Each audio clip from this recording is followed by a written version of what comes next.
clubs coming close last year, actually. Leicester are always there or thereabouts. And then, historically, they just fall away at the end of the season. And West Ham were also up there as well. So lots of intrigue in this game. Last season, it finished 3-2 to West Ham. And as I said, lots of intrigue because this is the kind of game that both of these teams really need to get a result in because this is the kind of game that's going to really be the difference at the end of the season. So both of these teams are going to want to get a result today, even though it's early in the season. They're both kind of in the same place as each other. I think Leicester might be slightly ahead of West Ham, but because we're playing at West Ham, I think there's a very good result that we could, or good chance we could see the same as last year, and that's West Ham winning here. Probably the bookies' favourite, I would imagine, would be a draw, because, as I said, both of these clubs are in a very similar position. And I'm very excited as well because the great thing about both of these teams is that because they're just outside that top four, a lot of their players are very reasonably priced in the Fantasy Premier League game. So that is massive if you play the FPL. If you play the FPL and you're someone that's looking for good players at good prices, then these are the teams you want to be looking at. A lot of the players that are in like the top four, like Man United, Chelsea, Arsenal, Liverpool, they're going to set you back quite a bit of money. But the players that play for like West Ham and Leicester, they're not going to set you back as much, but you're still going to get quality. You're still going to get really, really good players. People like Soucek and Coufal, Antonio up front as well. I mean, I've got Antonio in my team, the West Ham striker. Brilliant player. Got a load of points for me the other day.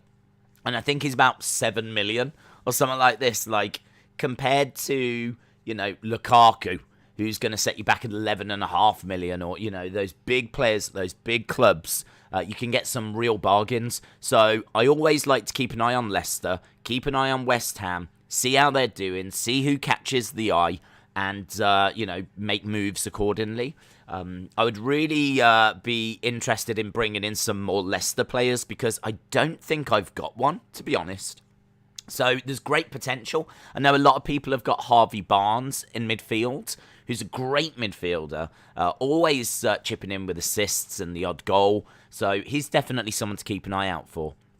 As well, we've actually got the team. We've got Schmeichel, Ricardo, Amati, right? Daniel Amati, he is 4 million and he's a defender and he's playing again today. So Amati is definitely someone that should be on your radar. So Schmeichel, Ricardo, in fact, they've just taken the team down. Let's go over to the Leicester thing and we'll have a look over there.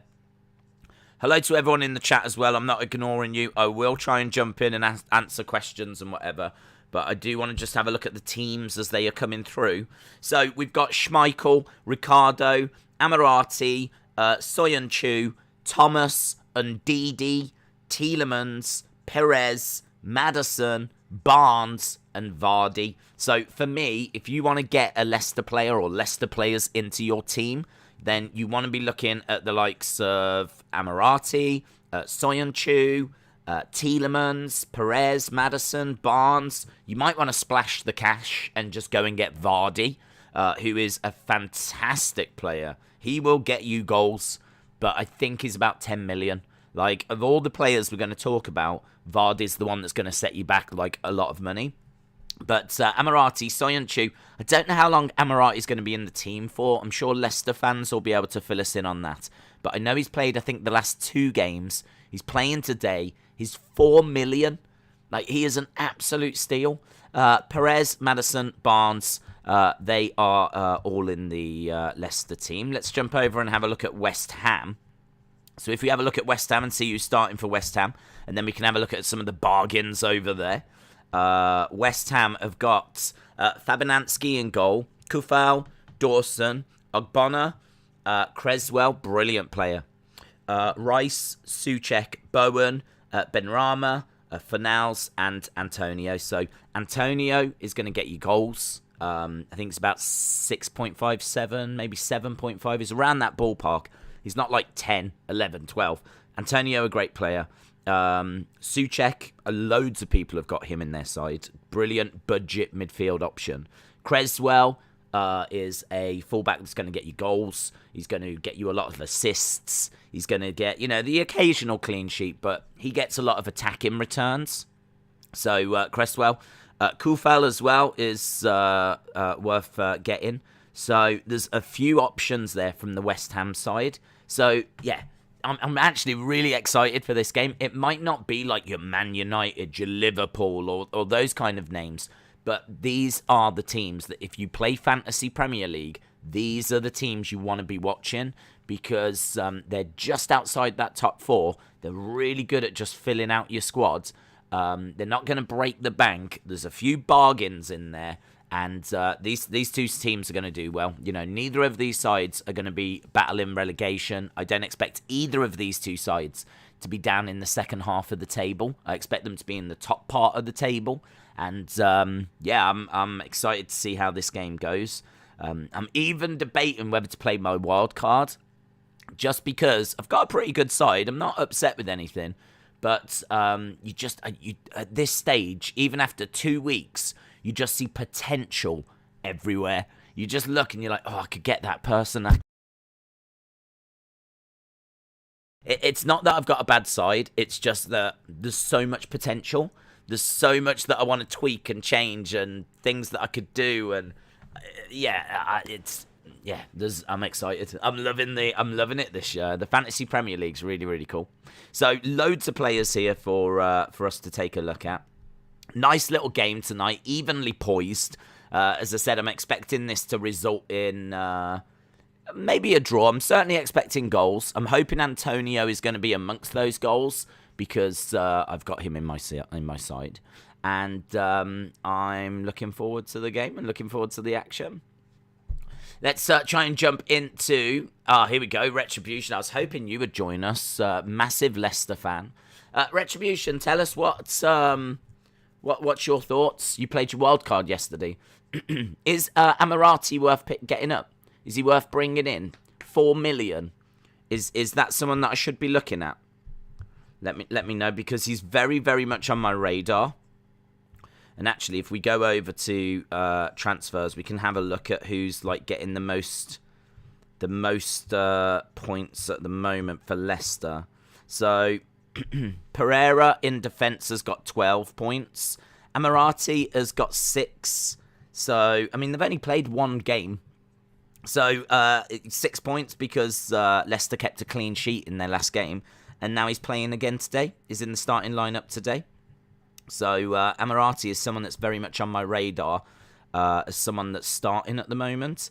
Obviously, Schmeichel's on 9 points, their goalkeeper. Not loads from the midfield because it was only 1-0, but there's loads of potential from the midfield. Barnes is 7 million. That's not bad at all. 7 million to get a Leicester midfielder in. 10.5 for Vardy. Setting you back quite a bit there. So people might steer clear of Vardy for 10 million, but I don't know. Last year, Vardy, how many points did Vardy get last year? 187. He scored 15 goals and got 14 assists. The year before that, he scored 23 goals. I don't know if we're seeing a decline. He went from 20, 18, 23, and then last season 15. But he came with so many more assists that if you actually count the assists and goals together, he got the same as he always gets. So even Vardy at 10.5 is not the worst shout, and he doesn't play for England anymore because of his age. So he just concentrates on Leicester. So Vardy at 10.5 is not that bad. If he's gonna result in 15 goals a season and around about 15 assists, that's 30, potentially 30 games he's going to get you points in, leaving just 8 games that he won't. That is not a bad return at all for 10.5 million. So there's lots for us to get excited about. Let's see what Retribution says. The problem is that Amati is not Brendan's first choice. He's only in because Evans, Fofana and Vestergaard recently picked up injuries in training. So we might actually be in for a new defender. That's the same with Tsimikas, isn't it, at Liverpool? So Robertson's out injured. Do you know that I think I'm right in saying that Tsimikas might be the top, or certainly one of the top players that's being brought in the Fantasy Premier League game. And he's basically a replacement for Robertson. So Robertson's on the verge of coming back. So I'm still not sold on getting Tsimikas in. I think I made a mistake by not having him for the first couple of weeks, and then you'd look to maybe bring him out maybe next week or the week after. But I'm not looking to bring him in. I'm sort of getting the vibes maybe Amartey might be the same. Steven said, I saw the video where you got the NXT women's. Looks good. Now you've got to get the men's. I know. I'm so grateful for them sending that through, and it is such a beautiful looking belt. So, I've been debating for a long time about getting the men's. It's one of those, I mean, you're talking a couple of £100, which, that's a lot of figures. Do you know what I mean? That's a lot of figures. That's a lot of whatever. It's a lot of money. So, it's kind of the same as getting like a Switch computer or something like this. Like, it's not something that you can really just go, yeah, I think I'll get that. So there's been so many times where I've gone, oh, do I need it? Like, this is something I'm really wrestling with at the moment. Do I need it? But it's like now the women's, like, you can just picture the women's and the men's next to each other. It just look. And the NXT UK brand is so, I mean, look what happened last night. Look at that match. That's my match of the year last night. So, yeah, I think you're right. I don't think I'm going to be able to fight it for much longer. And actually, there's 40% off belts at the moment as well. So, and I get that 10% off because I would definitely use that code. So, yeah. I'm going to watch Love Island. Okay. Have fun. Edward said Robertson is back for the Chelsea game. It's been confirmed, and that's next week. Right. Yeah, I mean, so I'm not touching Tsimikas then. I think people that have brought him in have maybe made a bit of a mistake there. And this is where the game gets difficult. Because you can see those 4 million defenders, 4.5 million defenders getting points, and you can get excited. And then you can be like, oh, like you could go for it, and then they're dropped out of the team, and it is tricky. I mean, if Amartey was going to be playing for, say, the next month, then I would have no hesitation in bringing him in. Because, as I said, he's 4 million. But if he's just going to be around for another game week, it's not worth it, is it? So, that belt was nice. It's honestly, actually seeing it in person, it's so much more impressive than even I thought it was going to be. Like, when you see it on TV and everything, you're like, yeah, it's lovely design, nice belt. But when you actually see it and it's, like, glistening in front of you and the light's bouncing off it and it's just all that detail, it is stunning. Shout out to you, Mac. You can then say you look at them. I was there to see them debut at NXT UK. Yeah, that's true. That is true, yeah. And that's one of my proudest things, to say I was actually there. To say I was there for the crowning of the NXT women's, and the crowning of the NXT tag team. I'm really proud to say I was there for all of those. I wasn't there for the Heritage Cup because no one was. That was done in the BT studio. And if there's like a mid-card title that they introduce, I'd want to be there for that as well. But it was brilliant. Yeah, it was absolutely brilliant. To like actually have that in my hands. I've been speaking about that NXT UK title for about 4 years, debating getting it. Like it's what I do. This is what I do. I'm just the worst at this. I see stuff and I'm like, should I get it? Should I not get it? And I just mess around for too long. Because actually, I could have got the old one that had WWE in the middle. But I'm actually glad now that I haven't done that. Because now I've got, like, this one that's got NXT in the middle. If I buy, like, the current one, then they'll be the same. So, this is the kind of things that, go on in my head. Nando, shout out to you. Have you ever seen Volta live? I was there when he debuted. He actually debuted at NXT UK Blackpool 2, I think it was. And if you go back and if you watch the Volta debut, you'll see me. Because I'm actually, where the entranceway is, I'm actually in the corner I'm actually in the corner as they come down and go to the ring. I'm right there throughout the whole show. Amazing seats, absolutely amazing seats, and that is one of my best ever shows I've ever been to. From a nothing beats that for a view. It was absolutely incredible to be that close. So I've not seen him wrestle, but I was. I mean, that's pretty cool, isn't it? I was there in the entranceway. I was in the entranceway when he made his debut. Tammy Abraham got man of the match for Roma. Amazing. Lewis says, I'm praying that Antonio doesn't score because if he does, I'll lose my joint top spot. Well, I mean, Lewis, what I would say, bud, is at this stage, I won't worry about that. I'm not even looking as to where I am in that league. I'm not bothered about it. I think it can really hurt your decision making. I think what you should do is just focus on the team and keep putting out the best team that you can. Keep doing the best job that you can, and you'll end up where you end up. I think if you look and you're rooting against Antonio because you're worried that in week 2, you're gonna fall from top spot joint first, I think you'll drive yourself insane. I would take it a step at a time, bud. I really would. I don't think there's too many teams that are that bothered about the Premier League table at the moment. Do you know what I mean? I don't think. I'm not sure that Arsenal are looking at the fact they're in relegation right now in a mad panic. Two games in. Do you know what I mean? So you'll drive yourself insane.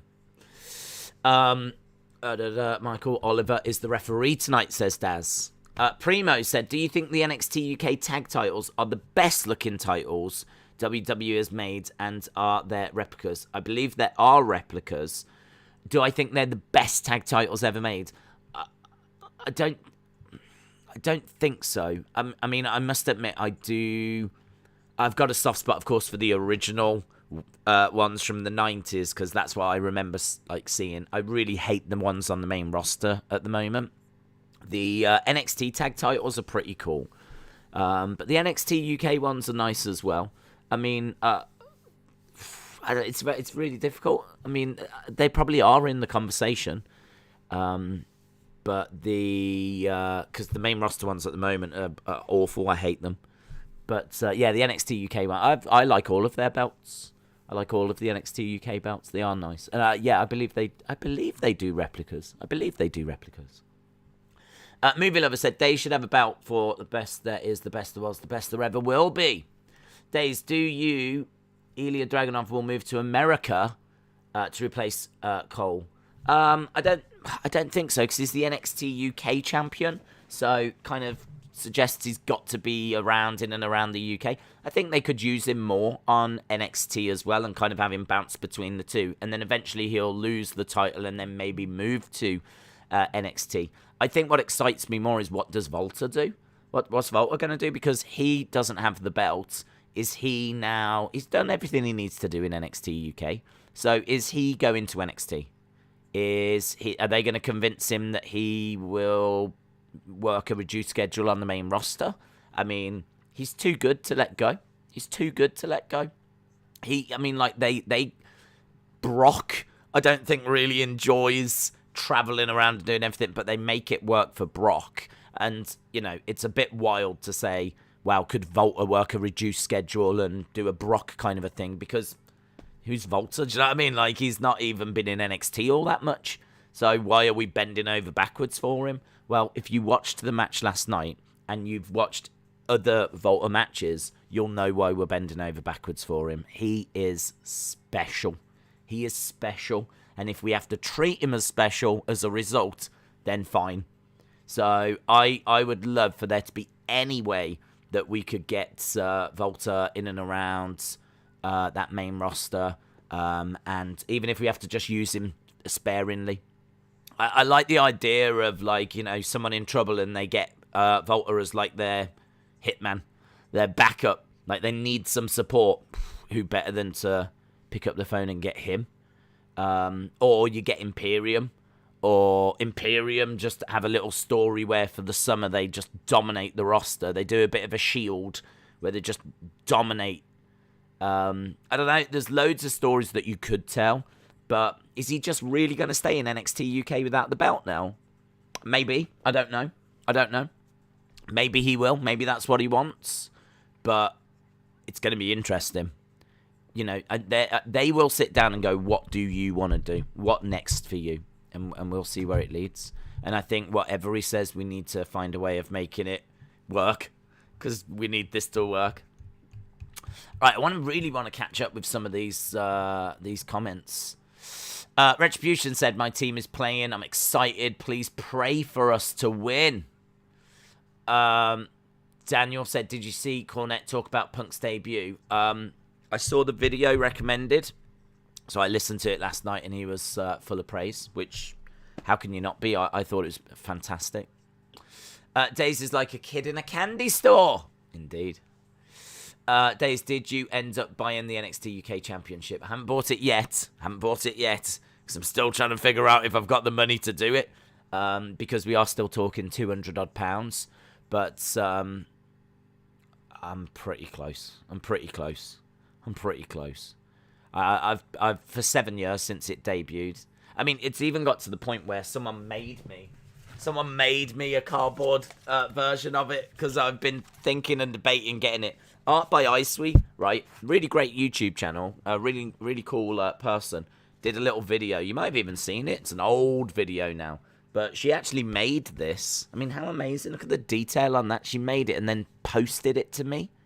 And I've had that for years. So, like, that's how much... honestly, I've had that since, like, 2017, 2018. I've had that about 2-3 years now. And it's amazing. So, you know, this is something that's been on my radar for a long time, but we've never been closer to getting the real thing. I'm happy that Days is streaming a match for Leicester. I'm looking forward to it. Brighton fan says Amarty is there whilst Vestergaard is injured. Does anyone know how long he's out for? Which we will see for a few weeks, which might mean that we might sign another centre-back, says Retribution. Right, so we're looking at a couple of weeks. Okay.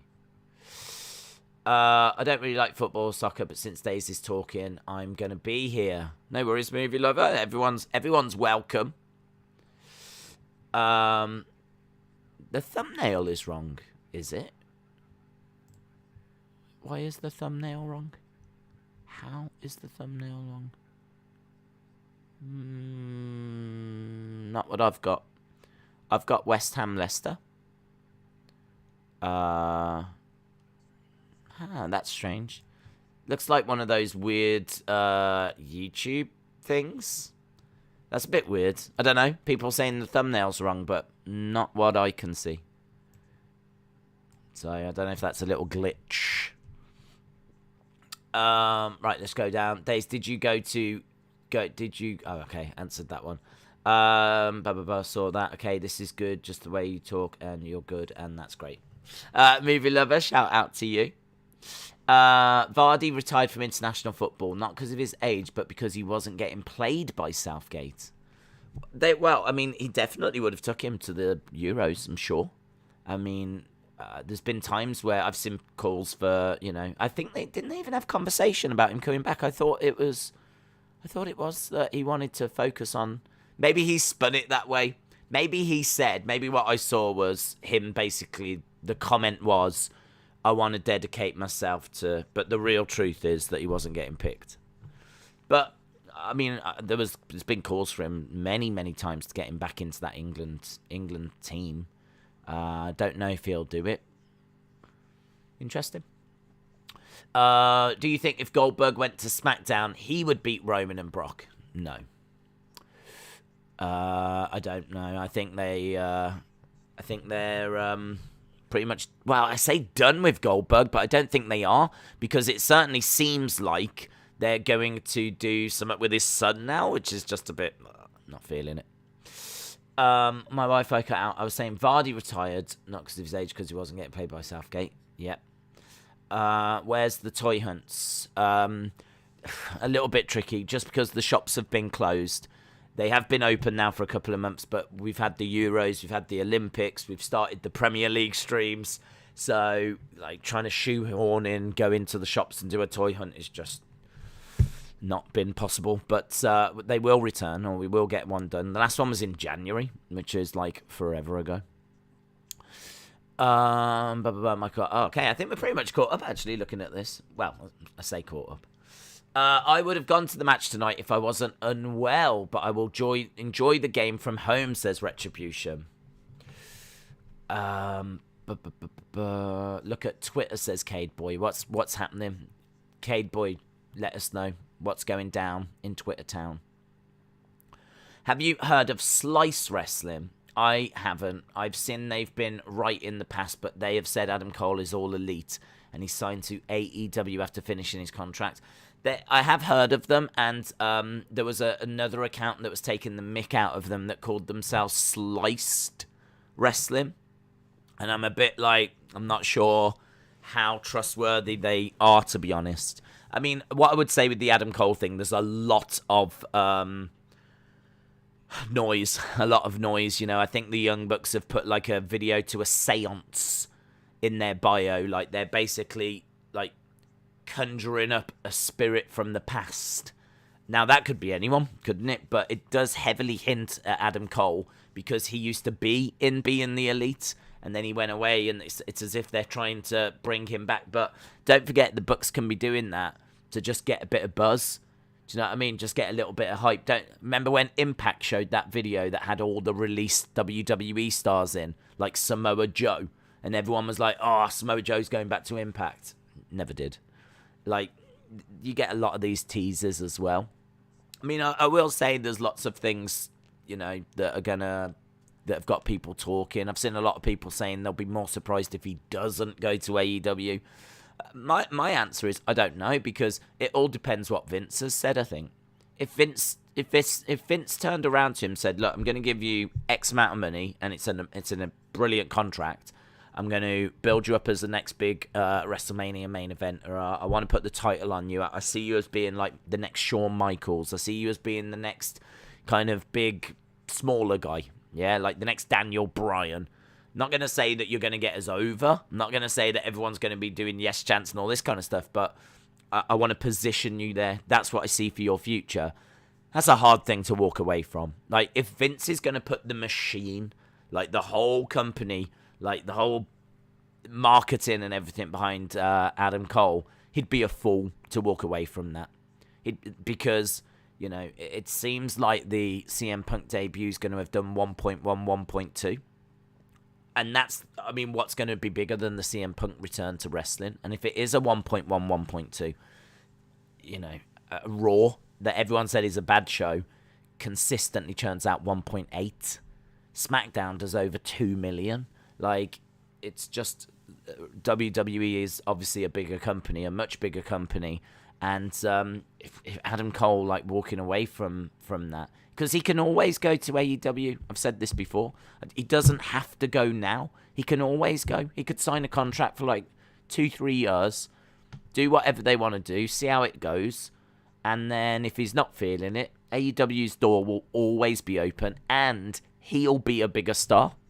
He will have been even seen even more. He'll be an even bigger asset to AEW. He'll be an even bigger deal for them. If he goes now, he's going to have to grow and get casual fans, because he's over with the internet wrestling community, but the casuals don't know him, because, I mean, NXT's ratings show that the casuals aren't watching it.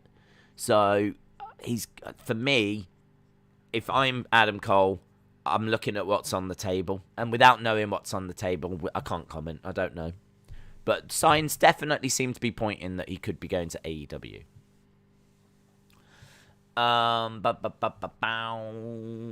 Days, what are the chances of Adam Cole going to AEW? I think they're very good. Ronnie said, Days, I think SummerSlam on Saturday because they needed to come up with stories. They needed extra day for creative. Well, I've heard, and I don't know if it's true, but I heard that it's because Vegas tends to shut down on a Sunday. Like, people go to Vegas and they fly home on a Sunday. So apparently, if you do it on a Sunday night, it's not happening. It's not the right way to do it. Like, everything happens on a Saturday night in Vegas. So that's why they had to do Saturday night. So hopefully it was a one-off, because I really wanted to do UFC. And it works better for me to do UFC on the Saturday and wrestling on the Sunday. So hopefully it was that, and hopefully it was a one-off. Days we had NXT, now we get the next NXT. That's true. What are your predictions for Raw? I don't really have any. I'm just going to sit back and enjoy it. I mean, maybe there'll be some rumours before we get to the Raw stream, but right now, we'll wait and see. I mean, like, predictions for Raw, I think, are going to be a little bit tricky.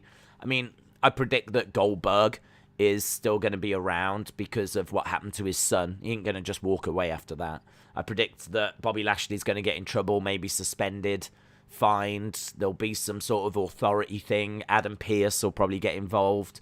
I predict that Charlotte will be obviously celebrating her title win, and we'll find out what the next step is for her. You know, is it a rematch against Nikki? Is it a rematch against Rhea? Is it a brand new challenger? We'll find out. RK Bro will be celebrating their title victory as well. So I don't know. I'm not expecting any big surprise. I'm not. I mean, we've had Brock, we've had Becky. I mean, who else is there to come back? Really, I can't really think of anyone. I expect Carrion to be on the show and to be. That's it. He's done Raw now. Maybe Dakota. Maybe Dakota comes up. I think whoever lost out of Raquel and Dakota was going to the main roster, so I think Dakota goes up, but it's that might not be tonight, and she might not go to SmackDown, and she might not leave NXT at all, so... any ideas what matches you're doing at the weekend? That's a good question, Daz. Right, matches next weekend. Next weekend, I can give you the answers on that. Matches next weekend. On Saturday morning... we've got Man City versus Arsenal. Then later on Saturday, we've got Liverpool versus Chelsea. It's a massive, massive Saturday. Man City, Arsenal, Liverpool, Chelsea. Absolute battle of the giants. So very much looking forward to Saturday. Obviously, we'll do our 3 o'clock stuff as well. I think what I'm looking to do going forwards is just do one stream on a Saturday and one stream on a Sunday. Just because the morning game into the 3 o'clock stuff into the later game, just I don't see the point in like not doing, just like not going all the way through. I think the biggest problem that I've got is that when you change the thumbnail, it doesn't actually change the thumbnail everywhere. Like the way that YouTube works is if someone goes onto YouTube fresh, you will see the thumbnail. If you've been on YouTube earlier in the day, there's a chance you'll still see the old thumbnail. Like the way that YouTube works, it doesn't change the thumbnail everywhere as soon as you change it. I think that's why some people are saying that the thumbnail for this is wrong. The thumbnail that I'm seeing is West Ham Leicester. And but like if you've been on YouTube like for a little bit, or maybe you've not cleared your cache or whatever it's called, then maybe it's showing some alternative, older thumbnail. I don't know. I don't know. There's some thumbnail dramas. That's what I know. So a little bit of a problem there. Maybe I'll have to look at the thumbnails a little bit. Like, I don't know. So anyway, we've got that. So we've got that on Saturday. And then on Sunday, we've got Burnley Leeds. Not the most exciting game in the world, but Leeds, there's definitely some players that you might want to get. When it comes to those kind of games, I think Fantasy Premier League. I really do. I think FPL and potential to get points. And then we close out with Wolves versus Man United. So, and also at the same time as Leeds Burnley is Spurs Watford. So, no Friday game or Monday game. It's literally just those 2 games. So, not bad. Not bad. Saturday in particular, not bad at all. Don't you think AEW is teasing too much, which means that it's not happening? Don't know. I don't know. I think that they could tease to just get people talking and get a bit of buzz from it. You know, they're not actually announcing anything, and they're just kind of, you know, having a bit of fun on social media. I mean, I kind of think at the moment there's nothing that's like it's Adam Cole. Yeah, no, we'll see if they tease it like so much. If they really do keep teasing, and the teasing is like really obvious, because right now a link to a seance doesn't mean Adam Cole. Yeah, someone said they watch Being the Elite and there's some reference to do with the trainers they're wearing. Well, that doesn't mean Adam Cole. These are just little inside things for the AEW fans. So I kind of think at the moment they are doing little teases, but there's nothing really that big. It's nothing really that big. It's just little things here and there. At the moment, it could be that they're actually building towards Bray, who can't come in until like November time. I think it's November time. But, so, it's probably not going to be him. But we've got, because we've still got two months or so to go. But there could be someone. There could be someone like that they're looking to bring in. Braun. Could look to bring Braun in. I don't know.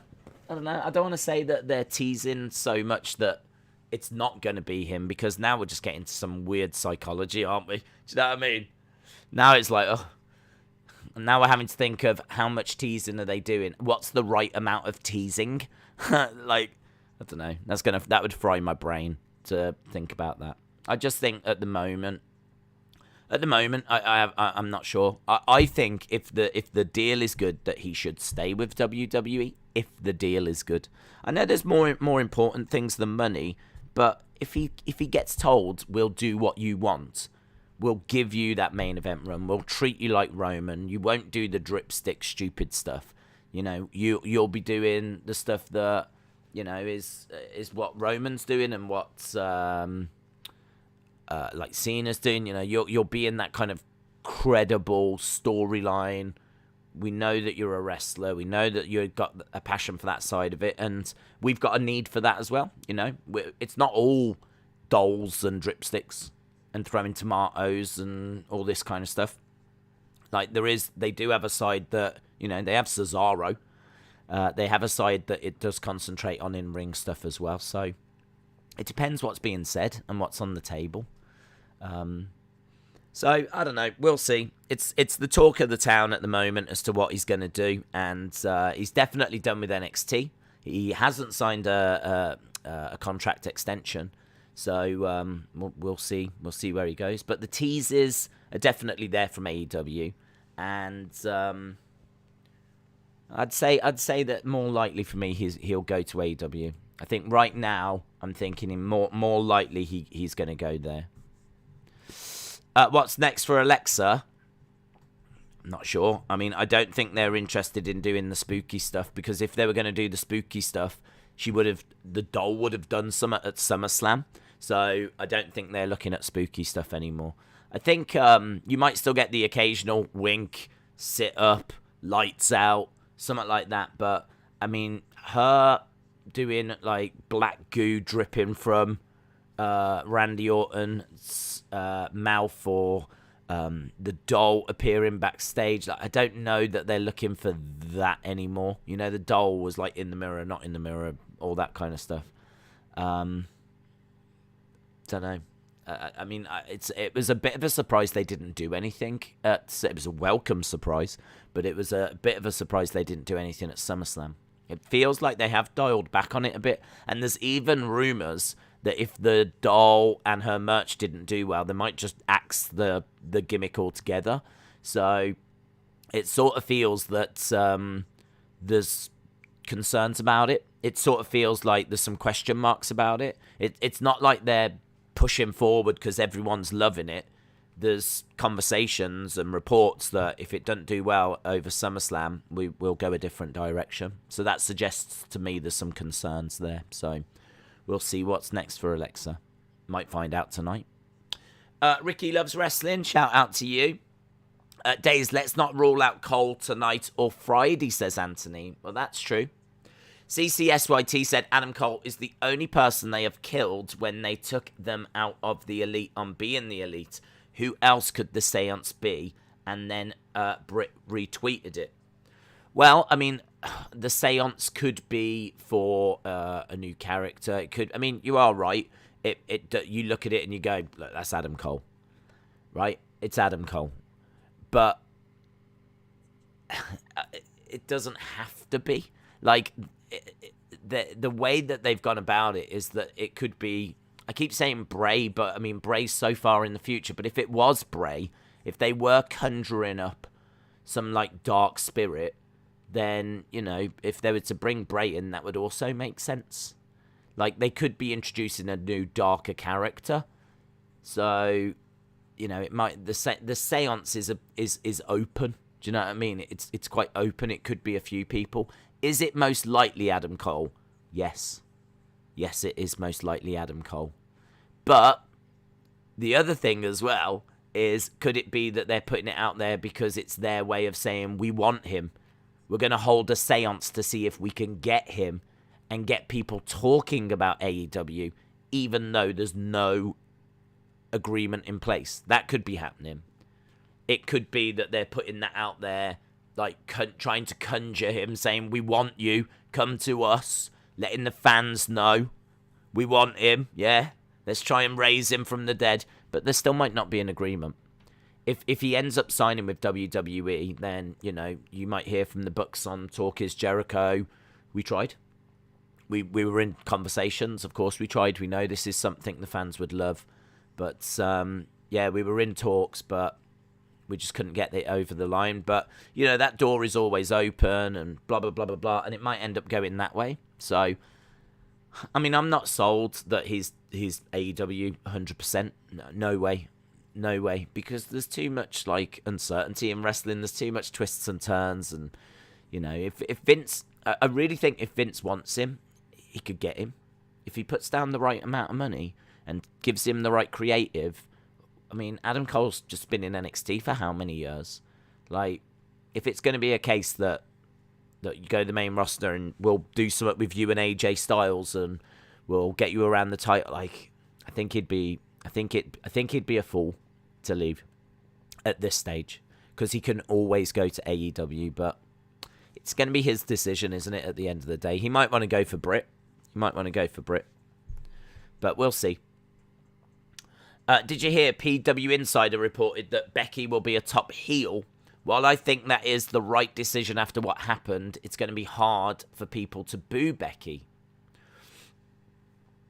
I didn't see that, no. I mean, I think that's a bad move. I mean, she was getting chants and I don't know. I mean, unless she's going to be like one of those cool heels, a bit like how Roman is. You know, he's a cool heel. Like, if she's going to be a cool heel that's going to make her quite popular, do you know what I mean? Like, people love, like, Stone Cold, who just looks after himself. Roman, I mean, I've never been more into Roman than I am right now. Like, Volta's a heel, but he's just so cool. Like, the heels are quite cool. So, like, if they're going to do that and make her cool and try and recapture, like... Because don't forget, she turned on Charlotte at SummerSlam and was sort of a heel. She attacked Charlotte after the match. But she was kind of cool. People were loving her. She was getting massively over. And, yeah, I don't know. My initial reaction is, like, they can make a heel, but she might be a cool heel that people love. And maybe that's what they're going for. I don't know. This is the first I've heard of it. If they're going to try and make her get booed and be, like, an uncool heel and just make her, like, someone for Bianca to feud with or something, I don't know. That doesn't strike me as a right way forward, that. I agree. That doesn't strike me as the right way forward. But if they make her cool, like, out for herself, you know, she'll attack faces, she'll attack heels, she'll do whatever she wants to do. Could work, couldn't it? They could kind of recapture that fire that she had a few years ago. AJ versus Adam Cole would be amazing. If they tease it on TV, then that could be an indication, says Anthony. Retribution said, my OCD has been horrific. I pray that I get it under control. I've got an appointment tomorrow. Shout out to you, Retribution. Movie Lover said it's like little tips of salt on fries. Yes. The Dynamite rating on Wednesday will be interesting. They've announced Punk will be on that show, says Moldy Spoon. There's defo worse ways to spend a Saturday with those games, plus UFC and end of... That's true. What's next for Alexa? Well, we don't know. We'll find out, won't we? We will find out. Starting 11s are on Twitter. Yes, we were looking at those just. So we have gone through and been talking about the lineups. We are here for football as well, of course. But I have said that I'll go where the conversation goes. If people want to talk football, talk it. We'll talk and I'll answer it and we'll have the conversation. If people want to talk wrestling, then put it down. We'll have the conversation. It's all good. It's all good. But yeah, we are definitely looking to keep growing with the football streams. And as we said, on Saturday we'll do a stream that starts in the morning for the great games that are coming up on Saturday. Go all the way through. We'll do the one stream. I might just tweak the thumbnail. It won't be drastic, but I might just tweak it to show that we're doing a few games. And then same on Sunday as well. We'll just do the one stream. So I'm going to start looking at just doing single streams for the football that just goes straight through. So yeah, a little bit of a bonus ball, this one, isn't it? Really, sitting here doing this tonight. Little bit of a bonus ball where we watch West Ham versus Leicester, which is starting in 15 minutes time. So we'll do this game. Then as soon as that's done, I'm going to grab something to eat. I need to do some members stuff, and then Raw. And, Raw's going to be very interesting. Lots of these conversations we're having, I'm sure we'll have again, but there might be a bit more detail that's emerged by then. So this is interesting. They're just showing Rice and Ndidi and kind of comparing the two.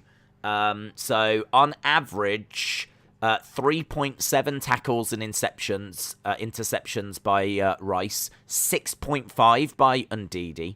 4.5 duels won by Rice, 7.6 by Ndidi, 1.1 clearances every match, 2.2 by Ndidi. Rice makes more passes in the opponent's box. He progresses the ball better, Declan Rice. He carries the ball 12 metres compared to Ndidi 8.9. So what that says is that Ndidi is actually a little bit stronger defensively than Declan Rice. Declan Rice is a little bit looking to progress the ball forward a little bit more and carry the ball rather than Ndidi. So, I don't know. I mean, they're both fantastic players. I would take either at Manchester United. Both are going to cost you the world. But it'd be worth it. I must say, though, I think United's problem the other day was just how awful the defence was. Hopefully Varane tightens things up back there. Hopefully it's just a little bit of maybe early season rust. Hopefully it's nothing more than that. But defensively we were awful, absolutely awful. Just communication was atrocious for United. Days, is it true that Logan Paul is on Raw? It is true, yes. Ricky said, I need to go at 4 to go to karate. Have fun, Ricky. Don't hurt anyone for reals. What did you think of the WrestleMania Night 2 thing? I didn't see it. I didn't get a chance to watch it. I mean, literally, as soon as we finished the stream, I had to do the recording for the unboxing, so I hadn't even had a chance to do that. That was done straight after last night. And then I did the thumbnail, sorted it, got it scheduled, so it dropped at about 11. So I did all of that. Then I had to just work out some members stuff, like the prediction game stuff. And then I went to bed, and then literally I woke up, and now I'm here. So I've not had a chance to watch anything. It's just, I literally just go from one stream to another. That's my life. Someone worked out last night, I forget who it was, shout out to whoever it was, worked out we did 190 hours of streaming for the Olympics. That's mental, isn't it? That is mental. 190 hours of Olympic streaming. So, that is Olympic streaming. That's endurance streaming. So, it has, obviously, it's we're not streaming quite those levels right now, so there is a bit more free time. But, I don't know, I still don't seem to find that free time. Still just doing bits like, filming the unboxing video, working out the prediction thing. It's just busy. Who do you think will be the first victim of the GTS? I mean, be hard for him not to do it to Derby, I would imagine. I mean, and unless what might be quite nice is if he had Derby on his shoulders and everyone's popping and he ends up putting him down and finishing him a different way. Like, maybe the GTS is something that he could use for people he just doesn't care about. So, like, you know, it's a brutal move, isn't it? You're driving your knee into their head. So, you know, he's clearly got respect for Derby. He wants to face him because he respects him. So there might be a nice little story there whereby he didn't want to hit the GTS on him. He wanted to find a different way, maybe make him tap out or something. Maybe he'll bring a different, like a submission move into his arsenal. Make him tap out so he doesn't really have to hurt him. Derby taps and, you know, he saves the GTS for, you know, someone that he's really got, you know what I mean, really wants to drive that knee into their head. So, I don't know. I mean, the easy money would be Derby Allen when they face. I wouldn't hit it before. I wouldn't hit it before. I know you could have a little brawl and you could do it in the build. I wouldn't. I kind of think it's a move that you should see sparingly. Like, CM Punk doing the GTS is a thing, isn't it? It's like Kenny Omega and the One-Winged Angel. Like, it's a thing. It's something that's you know, you want to see. That's one of the things you want to see. You want to see him hit that move that we've not seen him do for 7 years. So I wouldn't just be giving it that away. I'd definitely be saving it for. But then, as I said, I wouldn't even do it there. I think I would spare Derby Allen personally and make a thing out of, you know, I only do this to people I hate. So like MJF should definitely be on the receiving end of one, definitely. So, yeah, I don't know. Well, we'll have to see. It's a good question. People can drop their thoughts in on that. Mouldy Spoon said, Wilfred Rice versus Declan Ndidi. NXT taping, weeks of TV tonight and tomorrow. We might find out who is factored. Nando said, there's no top faces, though. The one they had, they buried her.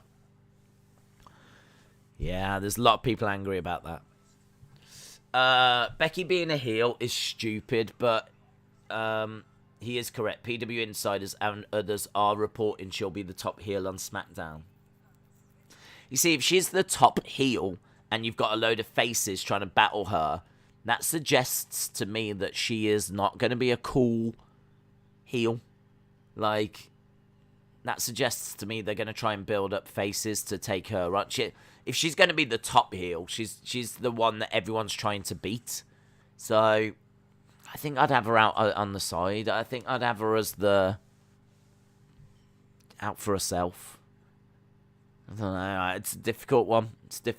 I wouldn't be going that way. I mean, ideally, you have her as one of the top faces. If she's not going to be the top face, then have her as like a vigilante. Have her as like out on the side, kind of what we were saying about Volta. Really, do you know what I mean? Just the cool person that steps in every now and again.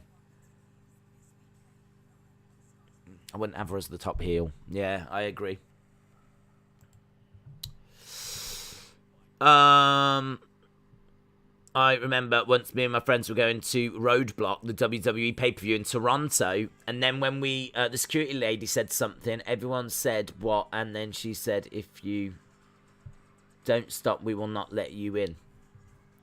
Oh, drama. Did you unsee that people were giving death threats to Rue? No, I don't know. I mean, they're real. They're real.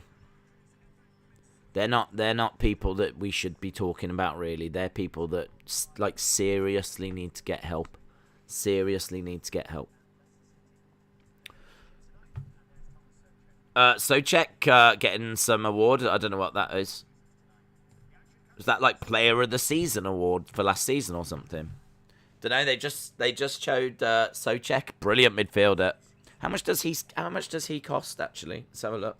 So we're about to go to the game. I'm hoping that Antonio does score this evening, so I've got him in my team. Let's have a look. Soucek. Let's go down West Ham. So, Soucek at the moment, he's got 8 points. 8 points after he's got 1 goal already. So 8 points after the first game. He's 6 million. 6 million for Soucek. It's nothing. 7.6 for Antonio. Soucek 6 million. These are the kind of players that really help out a team. Wait, what? Those aren't real. I saw the unboxing. That belt looks beautiful. Robert, shout out to you, my friends. It's stunning, yeah. To see it in person, I mean, it's just over there. I would show you again, but you've seen it. But actually seeing the light like glisten off it and everything, it's beautiful. Yeah, I've got to get that men's one now. I've got to. People are disgusting. Yeah. We shouldn't even give them the time of day.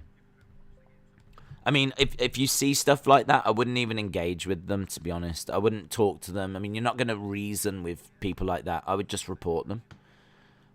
They're either kids that, well, they can't be. I mean, well, I suppose they could, but they're either kids that shouldn't be on social media, or they're adults that need help.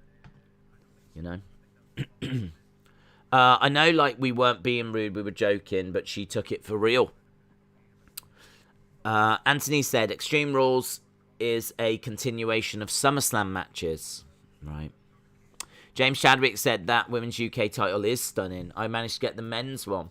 It's such a weird thing, you know, because obviously, like, for me, the men's one is the belt that would interest me more because, I mean, you know, it's a belt that I could win if I wanted. We all know this.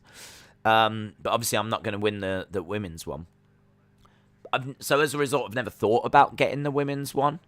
But the NXT UK brand is so special to us here in the UK. Like, I mean, I'm really proud of it. And as I said, you know, I've been to loads of the shows. I've been to Blackpool Takeover. I've been to the Royal Albert Hall. I've been there when they did the first men's, first women's. You know, I saw Tony Storm against Rhea Ripley for that belt. I was in Birmingham at one of the tapings. I was at the Royal Albert Hall.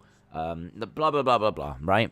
It's such a special brand, and it's really. I wish I had time to sit down and watch the show each week. I wish I could, but I watch the big shows and I keep up with everything that's going on. So, you know, to have that women's one, I'm just thinking on a shelf in a display case or whatever. You know, it's special. It is definitely special. So, really grateful to WWE for that. Really grateful. And as I said, I think they've secured an additional sale. They've got a belt set. It was clever by them, you see. It's clever. They've gone, we won't send him the men's. We'll send the women's. They know what they're doing, don't they? He knows what he's doing, Vince McMahon. He knows how to get money out of people. Right, here are the teams. So we're about to get underway with West Ham versus Leicester, of course. I'm forever blowing bubbles. We got bubbles. Of course we do. This is the first time that, you know, we've had fans in the Olympic Stadium for, I don't know how long. I'd love to go, actually. I'd love to go and watch West Ham play. Not because I'm a West Ham fan, but I think I'd love to go to a Premier League game. You've got, like, the Premier League in this country, and there should be... I should go. Like, I don't know why I don't go. Like, we've got one of the greatest leagues in the world in this country, and I never go. So, I'd love to go, and then that makes me think, what ground would I love to go to? Of course, I'd love to go to Old Trafford. I've been there. I've been to Villa Park. I've been in the Olympic Stadium, but I was there for the Olympics. I think I'd love to get on a train, go down... just go and watch the football, you know, and actually have a look around the stadium and see how they've changed it and see what it's like now and kind of compare it to my memories of 2012. So I think I'd love to go to the Olympic Stadium. Tielemans, Ndidi, Perez, Maddison, Harvey Barnes is definitely worth keeping an eye on. James Maddison as well, actually. He used to be a fantastic player, but he sort of dipped off a little. I might have been injury. Obviously, Retribution would know better than me, or any Leicester fans would know better than me. But he just seemed to struggle a little bit. Although, saying that, he still managed to get 8 goals and 7 assists. That's still good. Just didn't feel like there was the buzz around him that we've saw before. Like, he didn't make the England team. Top scorer in Premier League history. I think he's joint top scorer. 47 goals for West Ham, Antonio. Leicester are wearing their away shirt, which is kind of like checked. It reminds me of like I keep thinking of tartan and Scotland. It's like a lime colour. It's a bit wild. I wonder if I can find a picture of it. Leicester away shirt.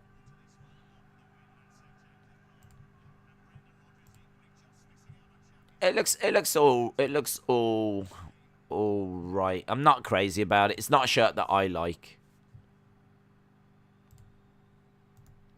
I'm going to see if I can download a picture and show you. I don't know why I do this. I could just, like, show you the page. Oh, you can see it here at the bottom. You can sort of see it. I'll get a better picture of it. Don't worry. Don't you worry.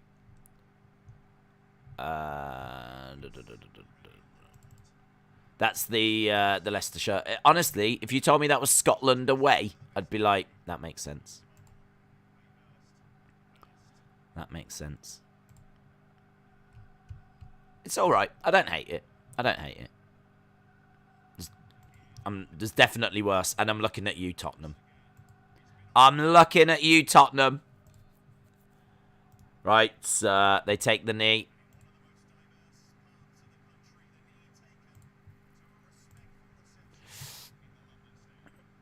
Okay, and we are underway.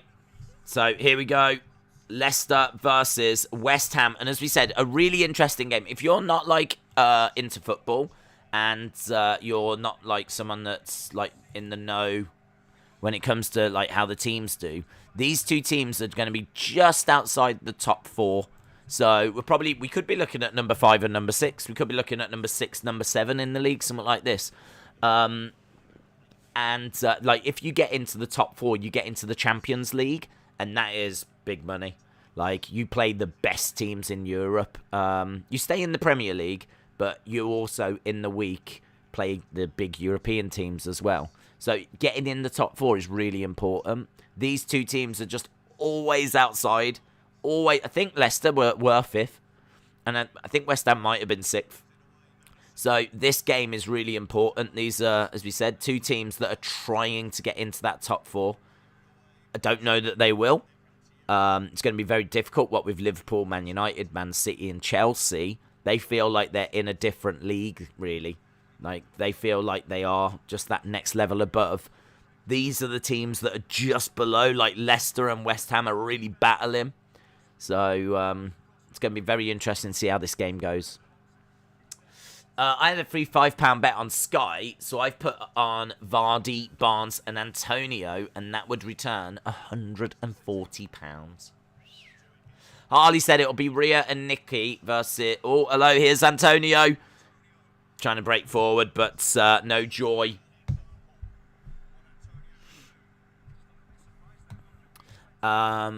Leicester are very similar to Dortmund. They bring in players for cheap, give them a platform to be class, and then sell them for big money. That's true. That's true. I mean, we got Harry Maguire from Leicester. I know that people would love, got eyes on Ndidi. People, obviously, Schmeichel's a fantastic goalkeeper, but I think he's like 31 now, isn't he? So I'm not sure that he'll go anywhere at this point. I think he's probably Leicester for life now. But Soyuncu, I think, is a really good defender. And Ndidi, as we said, Barnes, Maddison could move to a big club. Vardy won't. He's like 34 or so now, is he? I think he's pretty much Leicester and done. But yeah, they do. They're very good at identifying. Is it Doku that they've just brought in? That they've got up front, Daka. And I think Stacker, isn't it, that they've got up front. He's someone that's... there's a lot of buzz around. He's not starting today, though. But he is about 7.5 million, and someone that I know they're very excited about. Austin, shout out to you. Hope you are well. We are underway. We've been talking a lot about how these teams are the teams to really get excited about when it comes to the fantasy Premier points.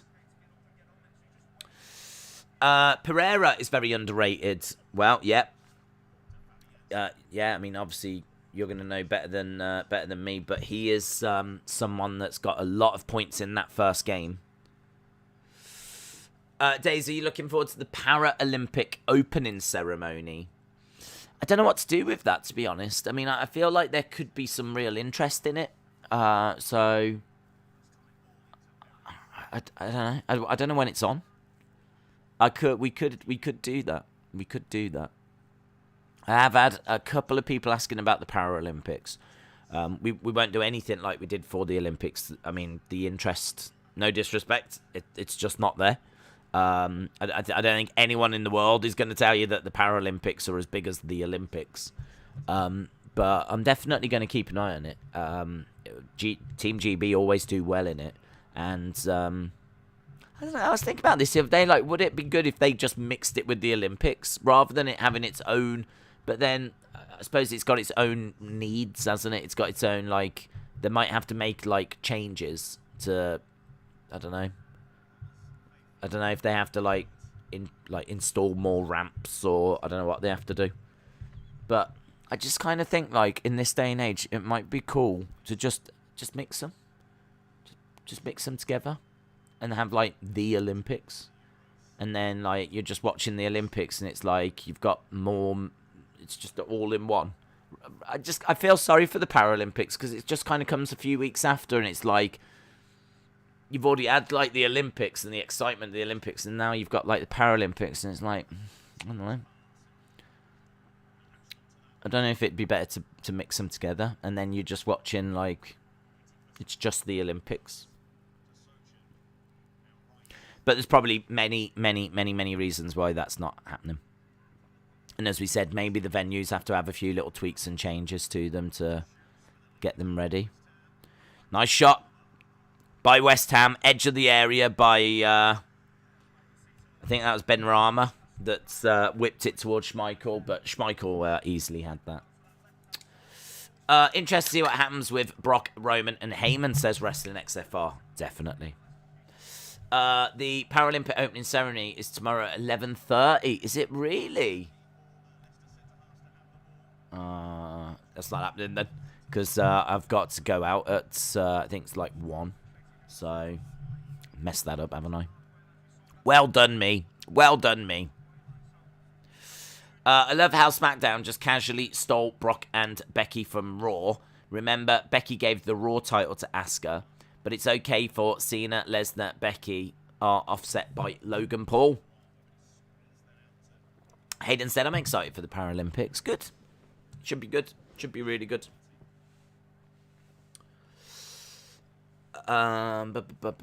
Great. Austin. Okay, so we're already 6 minutes into this, you know.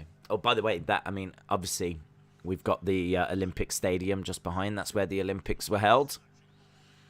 And that's now been converted to West Ham's stadium. So I saw that there is known as I think the Orbit, it's called. And the reason it was installed, I heard, was because Boris Johnson wanted something spectacular. Like, we had the stadiums and the venues, but he wanted something that was going to catch the eye. So they built this thing. And it's an observation tower, basically. But what they've done after the Olympics finished was they were like, right, what should we make it now? They've turned it into the world's largest slide. I think I'm right in saying this here. Can you kind of see this silver kind of bit that wraps around it? Kind of goes all the way down. That's a slide. So you actually go to the top and then you like curl around and slide your way down. It's the world's, apparently the world's longest slide.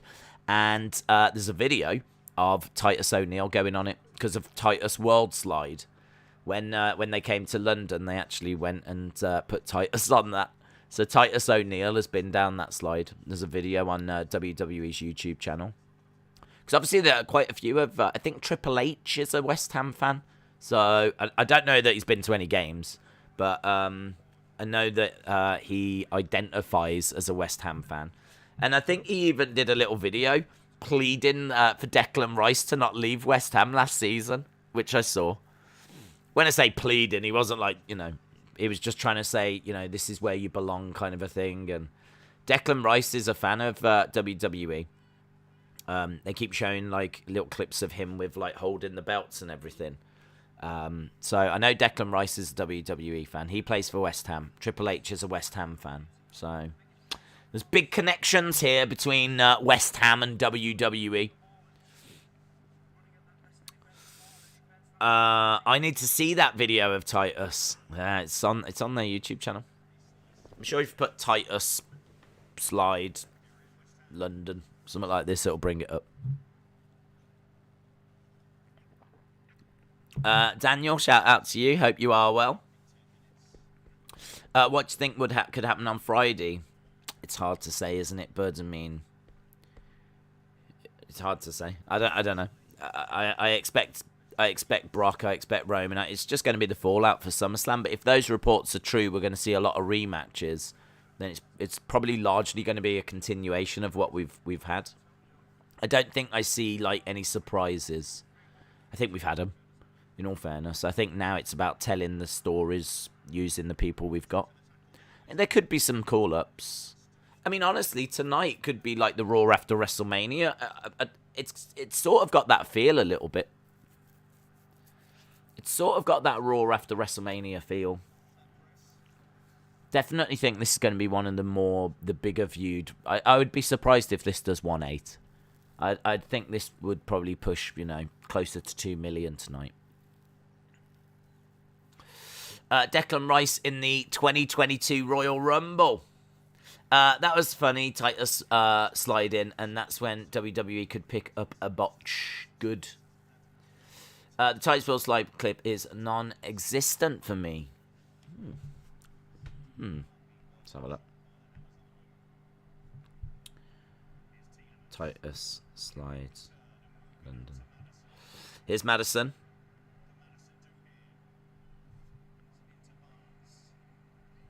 It's on there. If you go to WWE.com, try it there. Look, London's Orbit slide becomes Titus World slide. So I just typed in. What did I type in?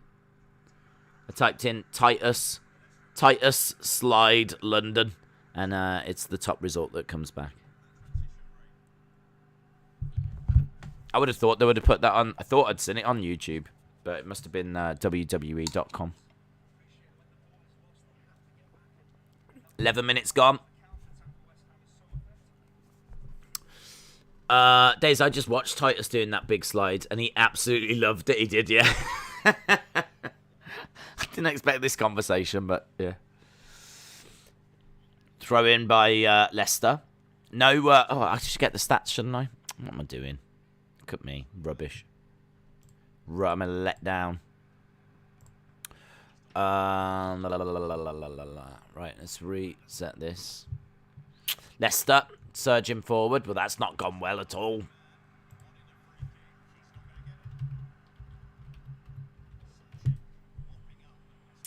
There we go.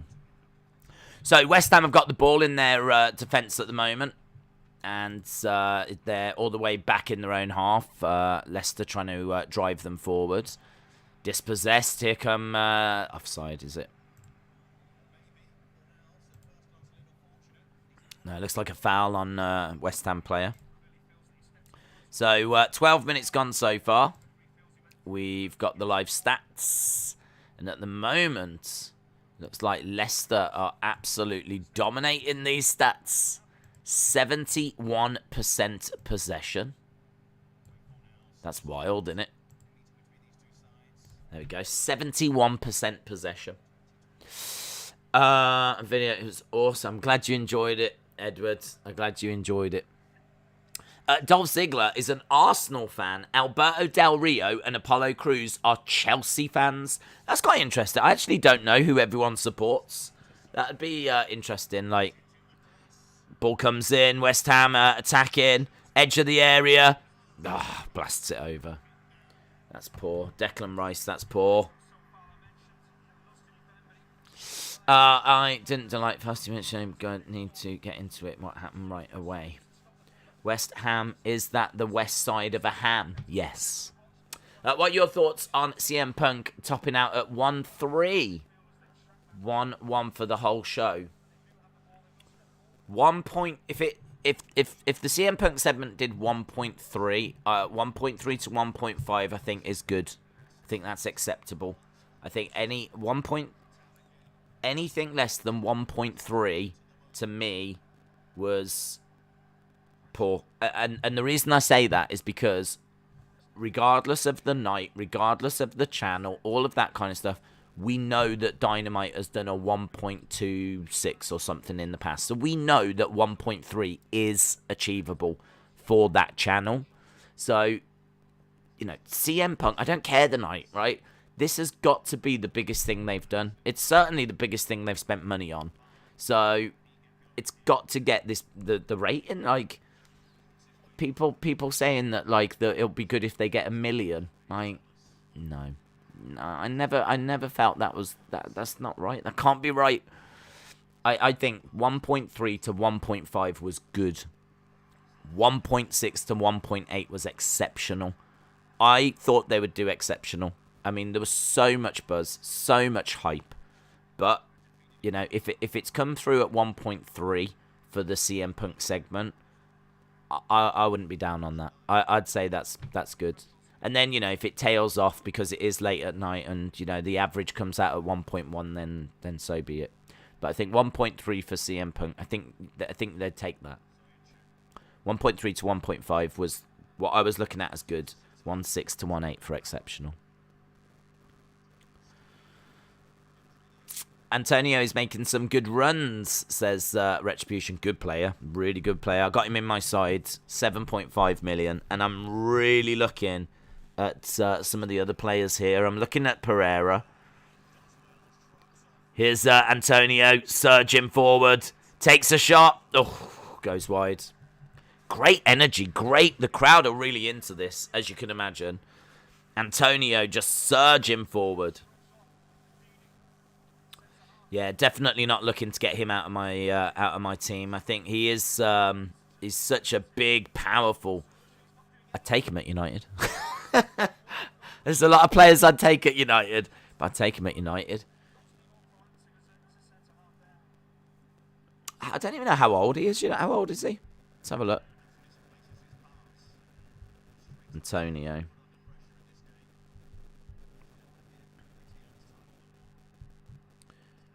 He's 31.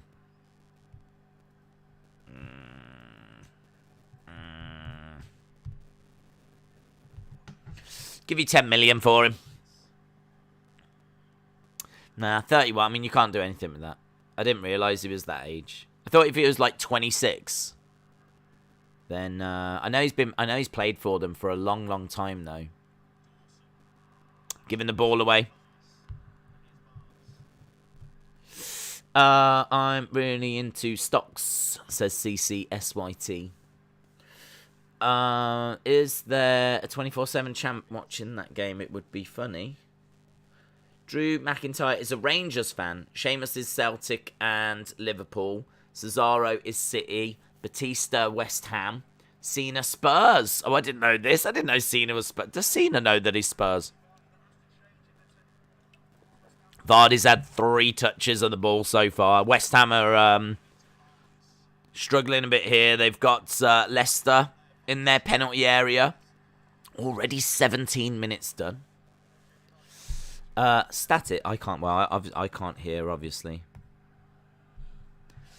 I don't know. People have to tell me. It looks like the mic's all working. Everything's good. I do actually have somewhere another microphone, which I'm super tempted to start using because this one's causing a few dramas in it. Actually, it's over there. Tonight is the Love Island final. Huge. I was thinking of doing a watch-along. There definitely is static. We'll have to see if other people can hear it. Right, here we go. West Ham looking to break forward into the middle. Trying to get out of their own half at the moment. Going down the side, Benrahma on the ball. Into the middle, nice. They've got some real quality now. West Ham have done really, really well. Really well with building this side up. You know, West Ham are a team that has always been mid-table, maybe lower mid-table. But since they brought in David Moyes, you know, they've managed to pick up a few players. Soucek, I think, was a great buy for them. Cutting inside, Antonio looking to try and dink the ball in. It's going to be a corner to West Ham. Ricardo, Pereira, doing a really good job of not allowing Antonio to get that cross in. I think, West Ham fans are liking what they're seeing at the moment. Cresswell as well, really good player. Rice is doing well. Antonio might be the man at the moment on the pitch. What are your thoughts on Gaethje Chandler? I think it's a good match. Good fight to make. And I think I really like Gaethje. Gaethje's destruction of Tony Ferguson was very impressive. So I think it'll be a close little match, that one. Good fight, a real good fight. Chandler's going to be able to give it as good as he takes it. But I'd probably be leaning Gaethje.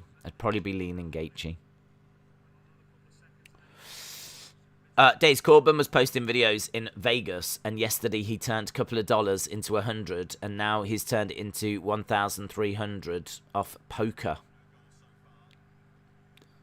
I love seeing rich people make money. That is my favourite thing. Watching rich people make money.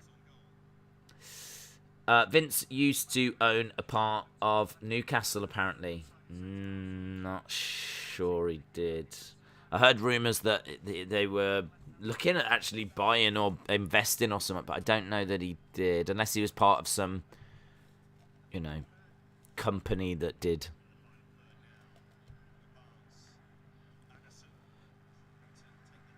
Leicester in West Ham's half at the moment. Too long, and the ball goes out. It's going to be a West Ham goal kick. West Ham goal kick, and it's good play, though. Good build-up play. It's end-to-end stuff.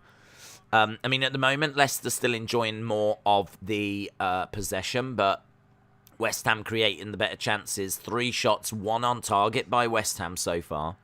Already sneaking our way to the halfway point in this first half. Barnes doing some good work.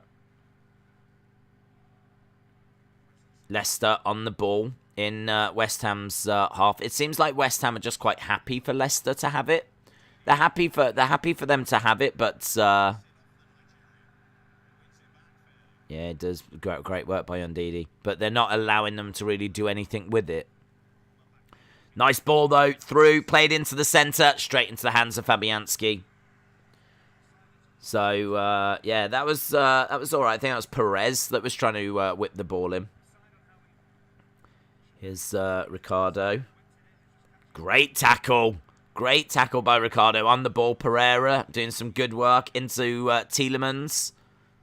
Ball being played forward. Leicester, they're doing really well with possession, but just not doing anything with the possession. There's Google it. Cena is on Google holding up a Spurs top. I believe you. Are you drinking gin? No, it does look like gin. It's not. It's a raspberry energy drink. It's called Tenzing. Natural energy, and it's made from plants. It's raspberry and yuzu. I won't drink anything else. This is all I drink now.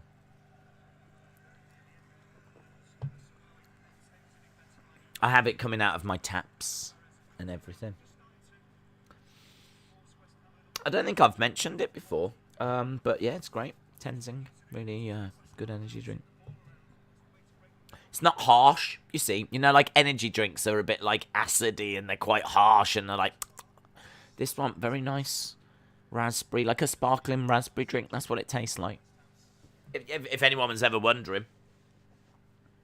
It's like a sparkling raspberry drink. Tenzing, that's right. That's what it's called, yeah. Killian Dane is a Man United supporter, says James Chadwick. You've talked about it a few times. Oh, okay.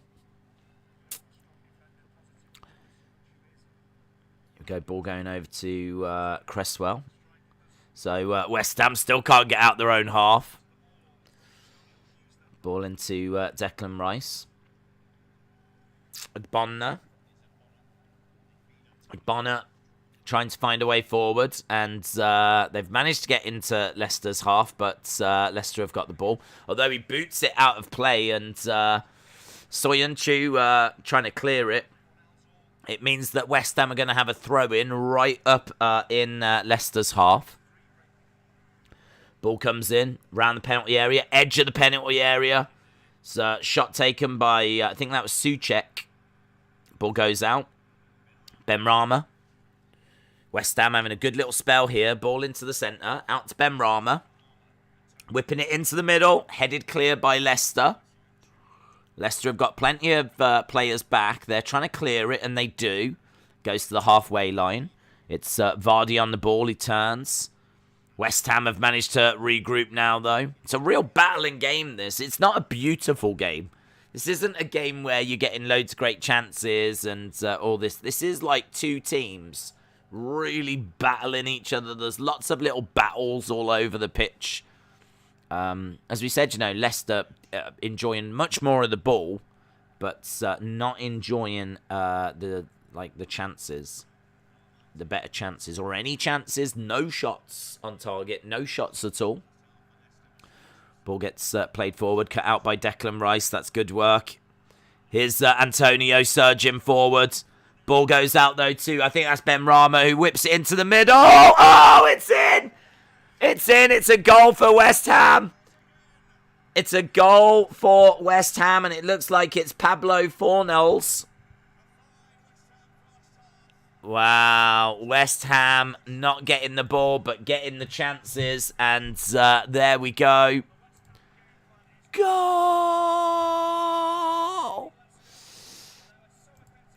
Fornals. I think it might... right, I think it's Benrahma, is it? Let's have a look. Let's have a look.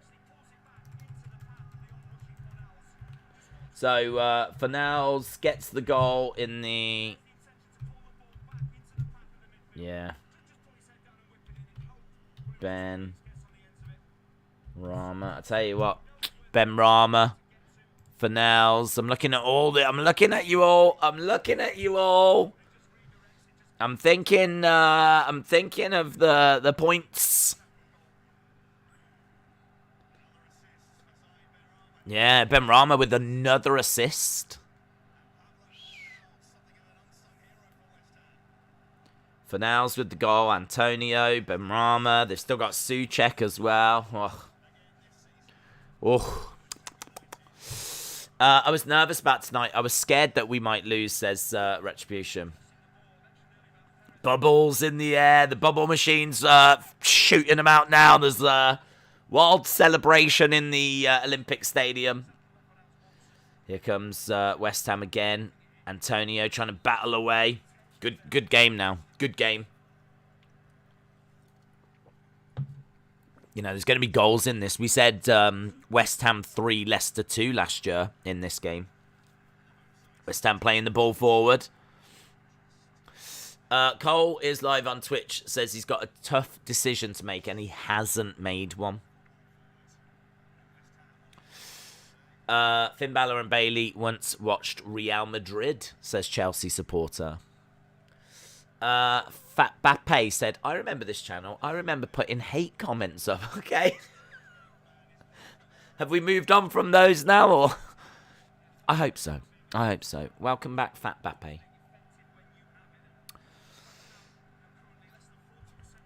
Here we go. Ball with West Ham in and around the halfway line. Benrahma. I'm really looking at Benrahma for my fantasy team. I really am. He's got some good points in the last game, and now he's picked up an assist here. Antonio's looking great as well. How much is Benrahma? Let's have a look. Benrahma is going to cost you... Here's Benrahma again. Let's go down to West Ham and have a look, see how much they will cost. Benrahma, 6 million? My God, 6 million? There's not even... I don't even think there's a decision to be made. He's actually 6.1 right now. Oh, just goes wide.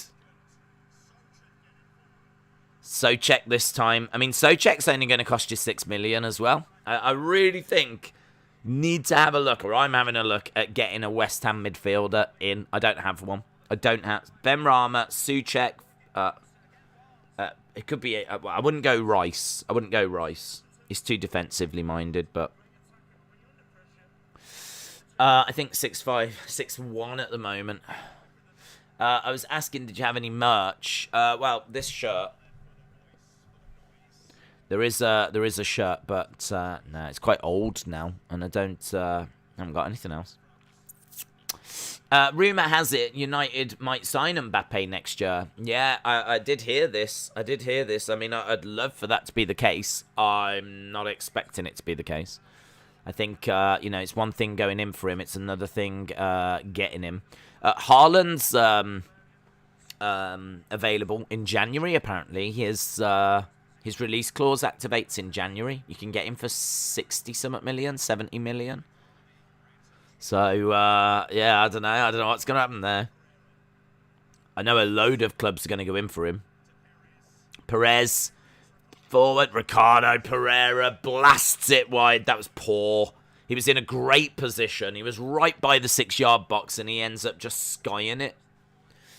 Shaqiri has left Liverpool and has joined Lyon on a permanent deal. Cole squashed AW rumours, said he hasn't spoke to anyone from AW. He's only talking with WWE. I ain't believing anything anyone's saying. I'm just going to wait and see what happens. Who do you think will win this game? I think a draw. I think there's a good chance at a draw, but at the moment, Leicester 63% possession, 37% for West Ham. 6 shots by West Ham, 1 for Leicester. I mean, they can't play as bad as this in the second half, Leicester.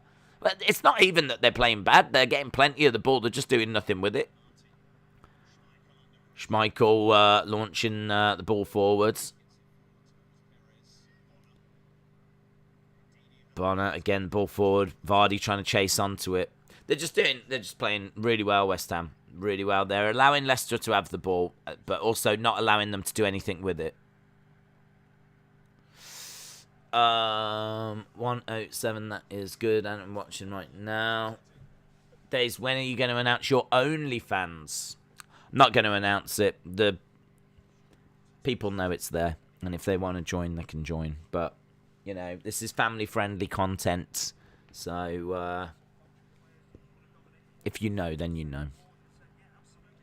How much for you to wear that Cena hat and shirt during the Raw stream? It wouldn't be a good idea because it would mess up the green screen. So the hat, the hat just goes invisible, and the Cena shirt just goes like a dull grey because the camera can't cope. So I could definitely on the Raw stream give it a go, but I don't think it's going to result in much. I can give it a go. Can you read this? Daniel Bryan supports Everton. Seth Rowland supports West Ham. Kofi Kingston, Chelsea, Man City. Sasha and Bailey support Arsenal. Poor them. Mick Foley supports Sheffield United. And Shawn Michaels is a Blackburn Rovers fan. Ball being played forward by Leicester. kind of pushed off the ball a little bit. Goes out to the right-hand side. Shot comes in. That's a poor shot. Poor shot. Poor shot by Perez. Haven't seen much of Harvey Barnes. A lot of these attacks are coming down the right-hand side, not the left-hand side from Leicester.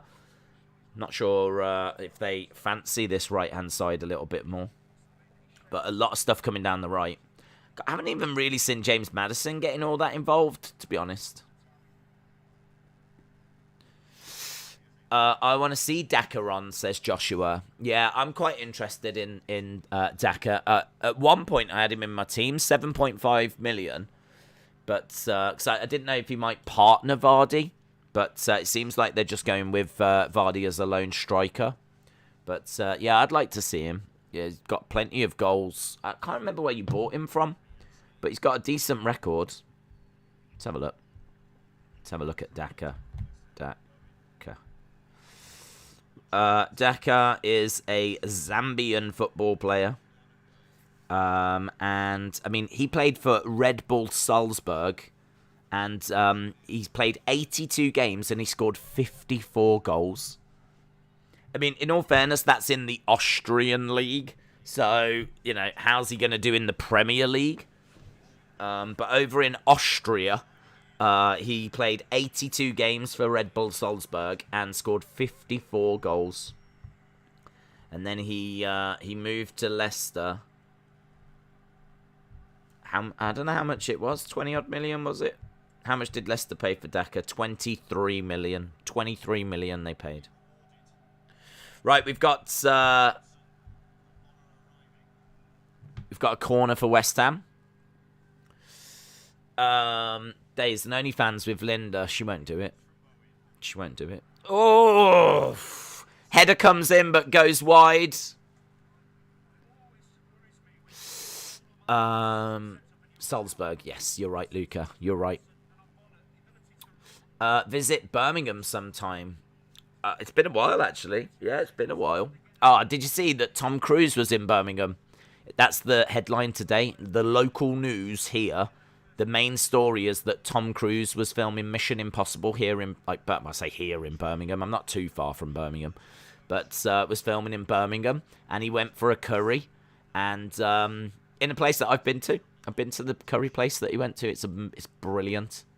It's a great curry place. It's in the centre of Birmingham.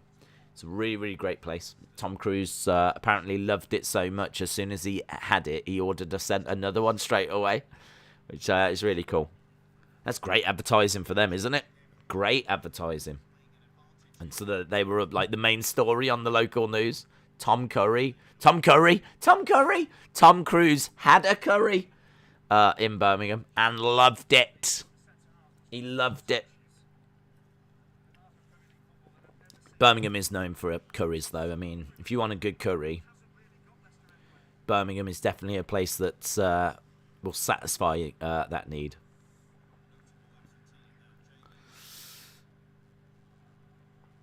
Leicester on the ball. We got 9 minutes left of this. Ball coming in, but goes straight to Fabianski. Do you mean it's where the first one was filmed? No, there's a new one. It's new. He went there the other day. Tom Curry? Yeah, that's his new name now. They said curry, that's racist. Oh, yeah, didn't someone say... You're not allowed to say that, are you, according to that woman?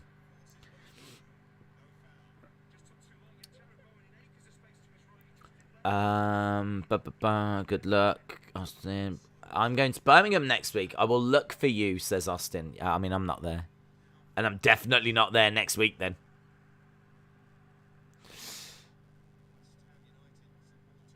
Goes into Cresswell.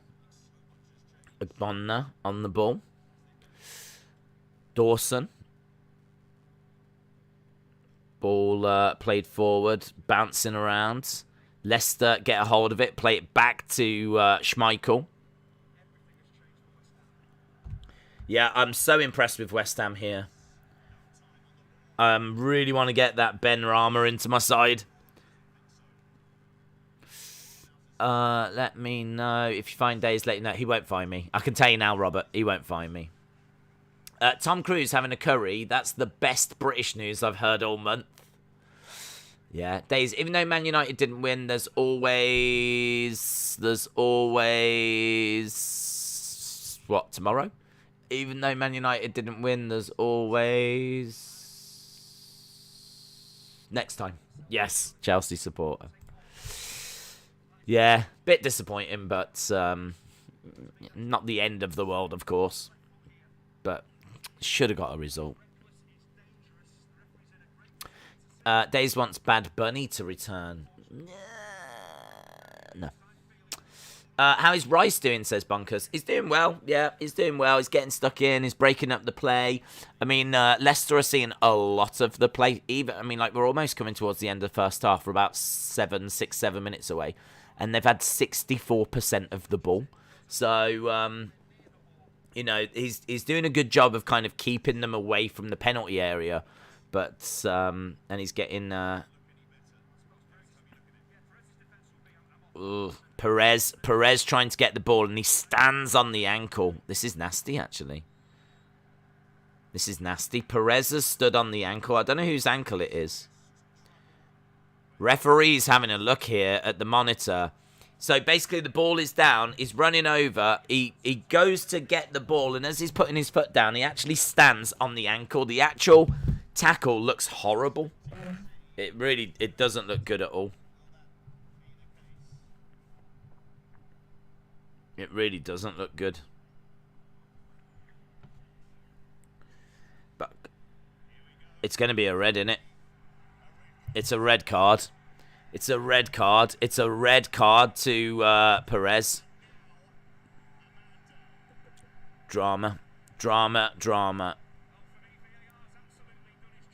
They're saying VAR has done its job. I feel like I've got a red card image somewhere. Oh, look, I've still got that coin. Flip. I'm not ready. I'm not ready for a red card. A red card. Perez gets sent off. It's it is, and there's no two ways about it. It's a dangerous tackle. Yeah, I mean, I think I agree. It is a dangerous tackle. Let's have a look. What have we got? Kasper Schmeichel's not happy. Oh, I'm just not ready for this. I'm not ready at all. Damn it. Okay. Yeah, there's a lot of anger out there. Red card. The defense is that... yeah, I mean, it is reckless. It is reckless. So it's Fornals that was on the receiving end of it. Red card. Retribution said the game's ruined. Do you think Simone Biles fits in the new WWE vision? I don't think so. I think she's a bit small.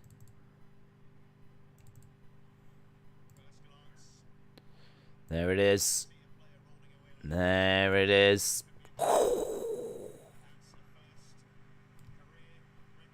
First career red card for Perez.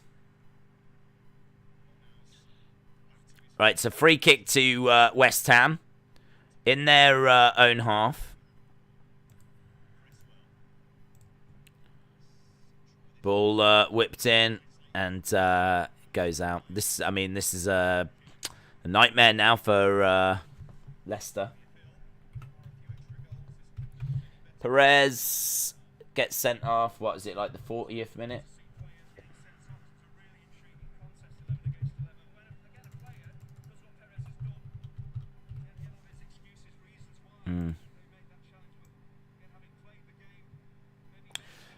It's done and dusted, says Mouldy Spoon. He caught him, but there was no intention. I think for me, it's still dangerous. I mean, he's tried to get the ball. I understand that, but it's still dangerous. I mean, it looks awful. Like, he stands on his ankle. It really looks bad. It looks bad. I mean, the referee's gone over, looked at it, and just gone, yeah, you're off. don't know. Every red card gets debated, doesn't it? Do we get Volta tonight on Raw? I've got a feeling. I don't know why. I mean, I would love it, but I don't know if I'd love him going to Raw. But if I could choose, I'd have him go SmackDown. But I don't know. I don't know what they do with him. I really don't know what they do with him. He's a big guy, though. I think Vince would love him. You'd think Vince would love him. I think one of the bigger problems is he doesn't want to do sports entertainment and he doesn't want to go to America. So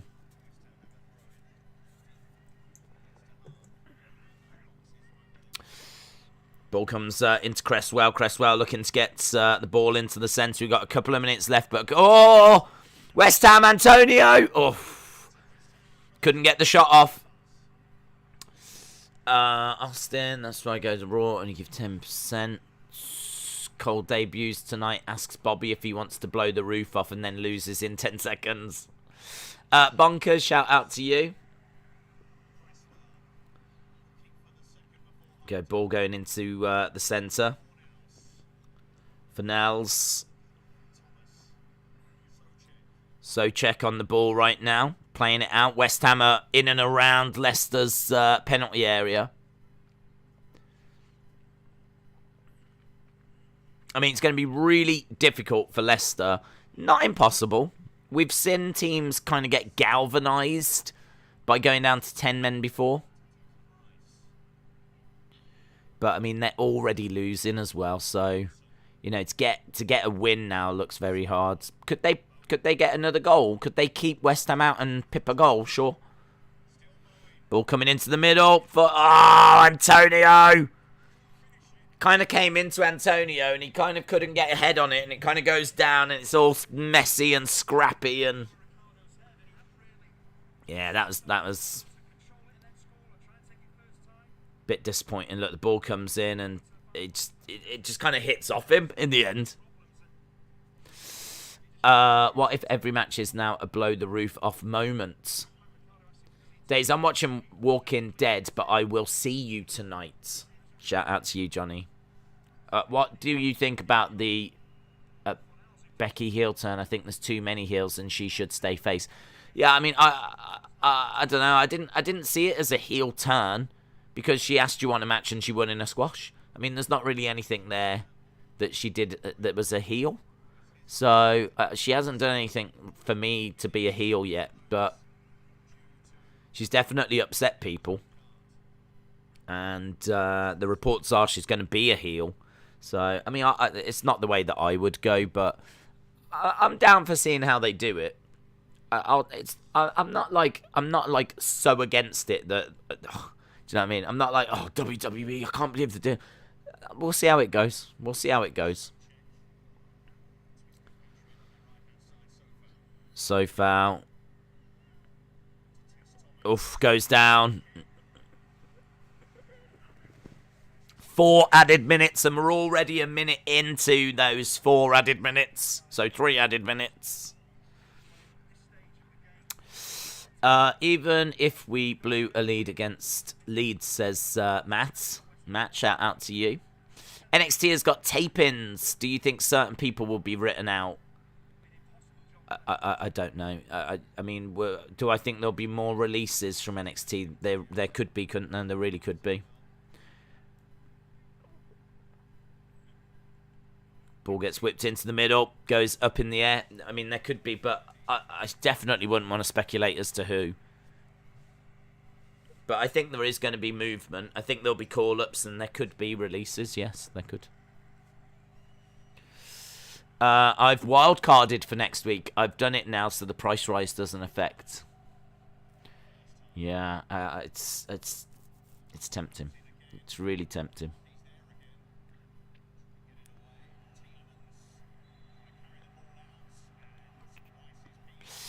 And his team.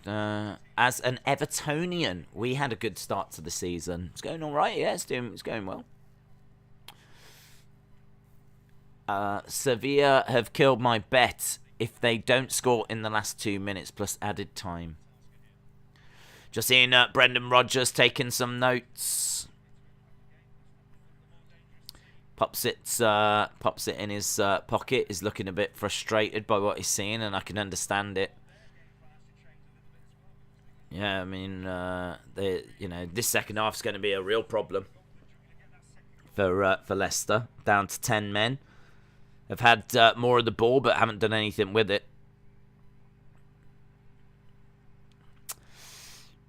Ball bouncing around, comes to West Ham. I mean, it looks like it's going to be 1-0 at half-time.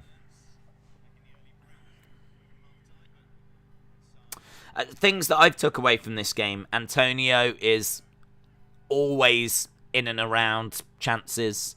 I think if you've got Antonio in your starting lineup, you're always going to, have potential to get a goal or something. Benrahma looks really good. Fornals is looking good. I really like that forward line of West Ham. So I'm impressed with those. Not much from Leicester, to be honest. Not much from Leicester at all. I think Ricardo Pereira is maybe an interesting player. I think it's like 5.5 and is a defender.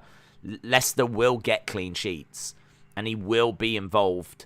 So I kind of think Pereira is someone that might be on my radar.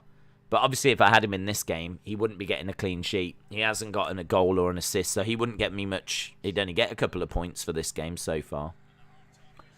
Half-time whistle has blown. It is 1-0 to West Ham. And as we said, I think they deserve that lead. I mean, 8 shots on target. 8 shots, 2 shots on target. Actually only end the half 41%, 59% for possession. So, yeah, I think they're good for it. And this is going to be a mountain now for Leicester to climb. Monday night football, eh? A little bit of Monday night football. Interesting little game. We've seen a red card. Seen a goal, a red card. 2 teams that are going to be finishing in that kind of top end of the table, battling it out. And at the moment, it's going West Ham's way.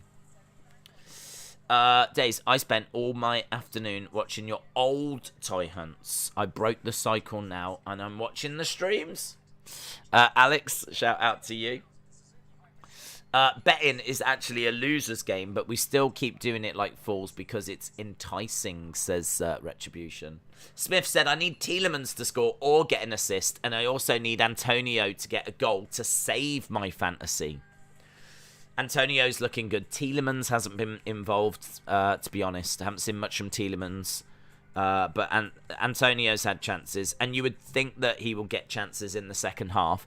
I mean, I don't know what Leicester do from here, to be honest. They're down to 10 men. They're only 1-0 behind, so they can't really afford to shut up shop and just take the 1-0 loss. I mean, I could see them keeping it tight and trying to, counter maybe and see if they can get anything on the break. I could see Pereira breaking forward, trying to whip something in for Vardy. I don't know. Tielemans has got a great shot on him, and if they can get in and around that penalty area, just outside, there's a chance. This game is not done, of course, but it's interestingly poised. Let's put it that way. Movie lover, shout out to you. Days, what are your thoughts on Crown Jewel in October? That's where we get the Brock match, I'm guessing. Thoughts on it? Yeah. I mean, it's back. Don't know. I didn't know what the arrangement was, but it looks like it was probably all just on hold. So, yeah, I suppose we shouldn't be surprised that it's back. What place are Leicester in the table? It's a bit early to say, isn't it? They've only actually played 1 game. So, tables don't really matter at this stage. I can have a look. Premier League table, Leicester are... I mean, West Ham are currently 3rd because they won their first game and they are winning this one. So currently they're 2 games, 2 wins, 6 points. So that puts them 3rd. Leicester are currently 11th. This would be 2 games, 1 win, 1 loss. So currently relegation. So if the league was to end now... Yeah, if tonight was the last game, then the champions would be Chelsea. They're top. And relegation would be Newcastle, Norwich, and Arsenal. Arsenal would go down. So that would be quite fun.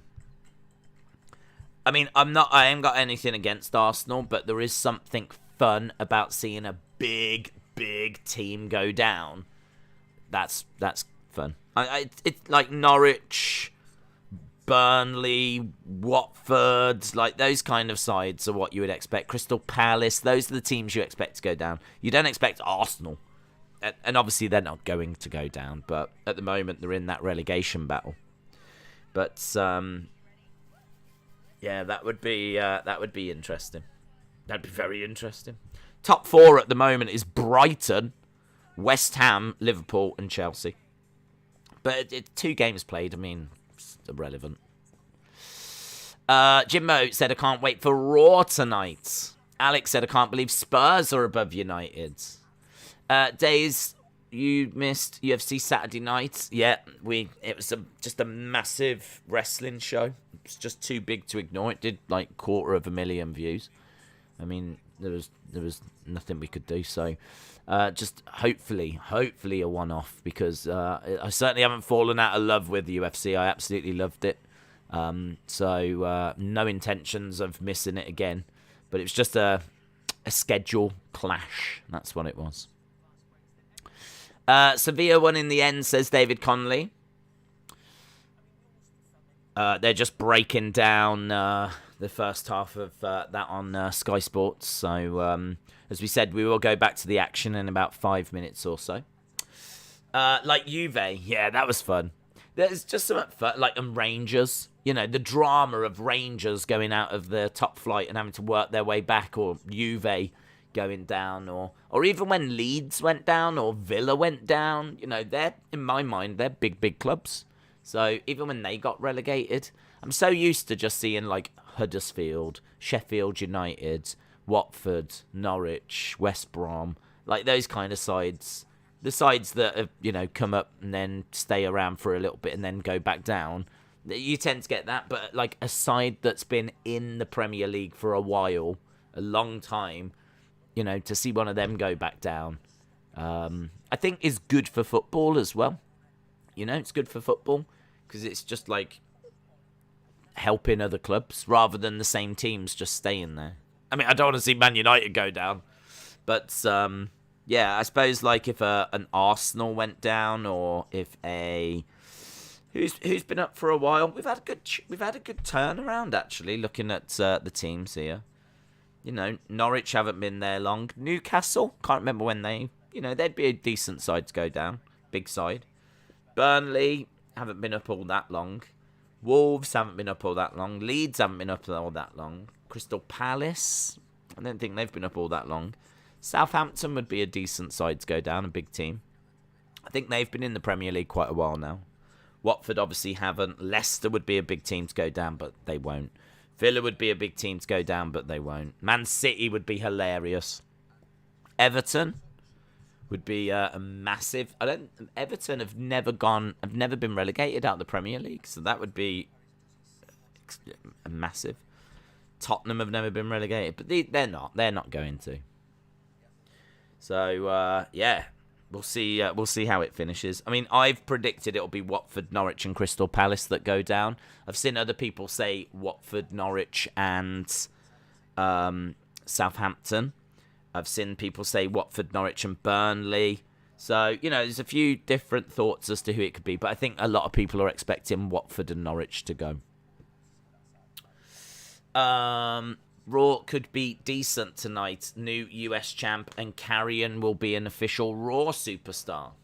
Mouldy Spoon said, I was going to get Pereira, but Shaw, Wan-Bissaka, Reece James, and Mendy are all the same price and are more likely to keep clean sheets. I want to see Man United get relegated. That would be celebrated countrywide. That is true. It would be. You're absolutely right. Days, if Brock Roman happens at Saudi, do you think they would make Roman lose? I don't think it makes a. I don't think it makes a difference I think Roman's a big star. Brock's a big star. So I don't see that they would have... Just because it's in Saudi wouldn't change my mind as to,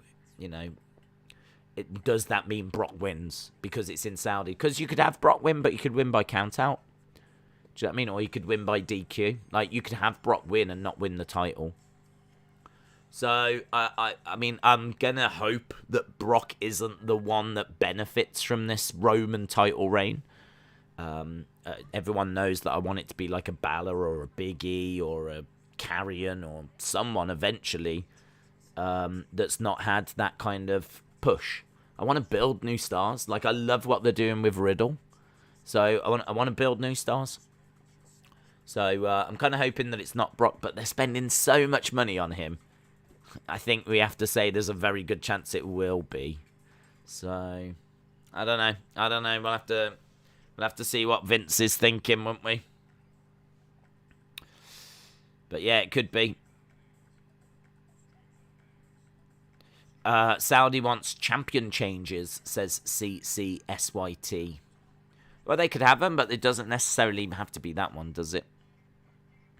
People will pull out of the Saudi show. We don't know who will even go, says Anthony.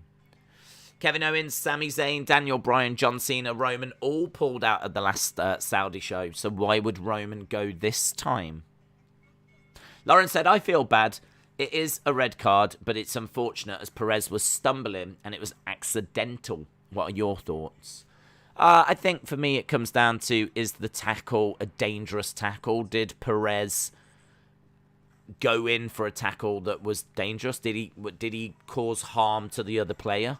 And I think, be it that he was stumbling, be it that it wasn't intentional, all that kind of stuff, which you can say are mitigating circumstances, but I think it's still dangerous. Like, the end result is that that tackle could have broke the ankle easily.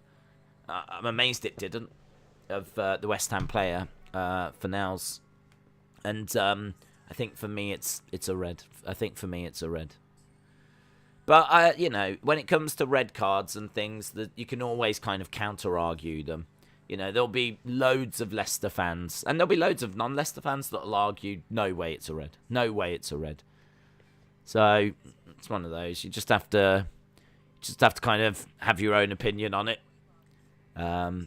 So for me, I'd say that it is. But it's not a hill that I'm going to die on. Let's put it that way. I'm not looking to get into a big blazing argument with people over it. Heel Roman versus face Brock to me is very interesting, and I am hyped for Friday, says Wrestling XFR. If you had Liverpool's Simicus in your fantasy, take him out because Robertson will be fit for next week and most likely plays.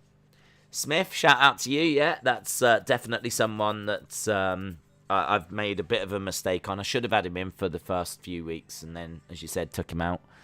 But, hey, look, whatever. Missed a couple of clean sheets, but I've picked up some clean sheets elsewhere, so it's not the end of the world. I would say it was between a red and a yellow, says Retribution. An orange. Should have been an orange card. Lou LFC said Liverpool to win the league and the Champions League. Ratings in for Rampage 1.1, says Daniel. Yeah, this was breaking last night. Apparently the CM Punk segment did 1.3. So, I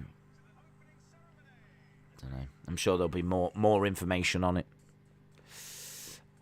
It would be those four going. Cena maybe. First three for sure. Bradley said it's definitely a red. I would say red and yellow. Hype.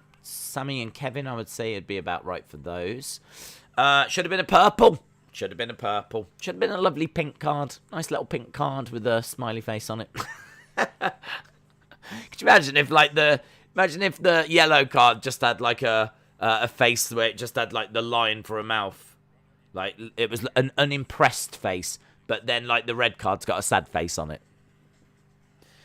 Maybe there should be a green card where the referee's having a look at it, yeah? And he's like, oh, and then he goes to his pocket, and everyone's going to be like, what's he going to go for? Green card. Oh, green card. Whew. So you never quite know what he's going for. I mean, that would delay the game for no reason whatsoever. Like, right now, it's just not needed at all. It's like a really awful idea. It's a really awful idea. But they should do it. Green card. Green card. If everything's fine, green card. Who's in your fantasy? Linda. In my fantasy team, I've got two fantasy teams. Could make it a bit tricky. I have got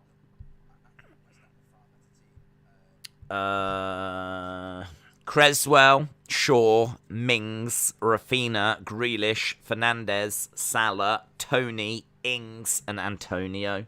So, I mean, I'm looking at this and I'm like, Rafinha. I mean, he did get a goal, in all fairness. He did score. So, it's not bad. If I can find a way of just getting, like... Maybe I should... I don't know. I mean... Oh, God, it's so hard, isn't it? I mean, Mings got a clean sheet and 2 assists. Got me 15 points. But it's like... I don't know. I would really like to find a way of getting Benrahma in, to be honest. I need to find 1.5 million from somewhere to do that. And, you know, I'd love to bring in Lukaku. I mean, Fernandes and Salah both misfired for me, so that was a real problem. I've spent a lot of money on Fernandes and Salah, so for them to not come through and get any points was a real disappointment. I don't know whether to downgrade Fernandes to Pogba, but then I think Pogba's going to go, you know, he's having a good run at the moment, but that'll come to an end eventually. You could go Greenwood, but the problem with Greenwood is he's not going to play. You know, as soon as Cavani's in and Sancho's in, where's Greenwood going to play? If Cavani starts and Sancho starts, there's no Greenwood. So I look at Greenwood and go, I don't think that's a good long-term option. Jota is quite interesting, but are you really going to drop Salah for Jota? Is that like, if you've got Salah in your team, are you really going to make that change? And I wouldn't have 2 Liverpool players in midfield. You could double up, I suppose, but why have Salah and Jota? That seems overkill. I mean, right now I've got a Leeds player, Rafinha. I've got Grealish. I've got Fernandes. I've got Salah. That's a great midfield. That is a great midfield. And then up front I've got Antonio, brilliant. Ings, brilliant. Tony hasn't done anything yet, but he could. I mean, I suppose I could drop Tony. I could drop Tony and get like a real cheap forward, because I think Tony's 6.5. I could try and find someone for 5, get 1.5 million there, and then bring in Benrahma. Cresswell, I think's a good defender. Shaw is going to get points. And then I've got Mings. Well, Mings got me 15 points. So now I do look at this team and go, it's pretty good, you know. I'm quite happy with it. But I would like to bring in Benrahma of West Ham. I think he's doing very, very well. It's hard to leave out Jota. It's hard to leave out Pogba. It's hard to leave out Greenwood, but you just have to go with your gut feeling. And my gut feeling is Greenwood's not going to play all that much. There'll be weeks where he won't play, and that's going to be annoying. Jota, and you could, if you wanted, if you didn't want to go for like the big expensive players, you could have Greenwood, Jota, Grealish, just have like those £8 million players. And then if they don't play, you just bring an £8 million player off the bench. Like, Fernandes is 12, Salah is 12. Like, maybe if you just avoid the 12s and stick with 8s, you could have a whole squad of 8s. And then that means it doesn't matter. You know, if Greenwood doesn't play, it doesn't matter. Whoever's on your bench comes on, and they're an 8 million player. Greenwood doesn't play, so Grealish comes on. Do you know what I mean? There's so many different ways to play the game. So many different ways. I mean, you're not going to have 8 million for your defenders, are you? Of course. You know, you can get good defenders for like 6. So, but that would mean then no Salah, no Fernandes, no Lukaku. You know, you're missing out on big, big names there. Big, big names. But you could have Benrahma. You could have Grealish. You could have Rafinha. You could have Jota. You could have Greenwood. Be a different way to play it. Take Grealish out. Take Mings out. Take Tony out, because they won't be consistent. Get Benrahma, Alonso, and Lukaku. Grealish. I mean, actually, take Grealish out. Put Benrahma in. That's not a bad shout. That's not a bad shout at all.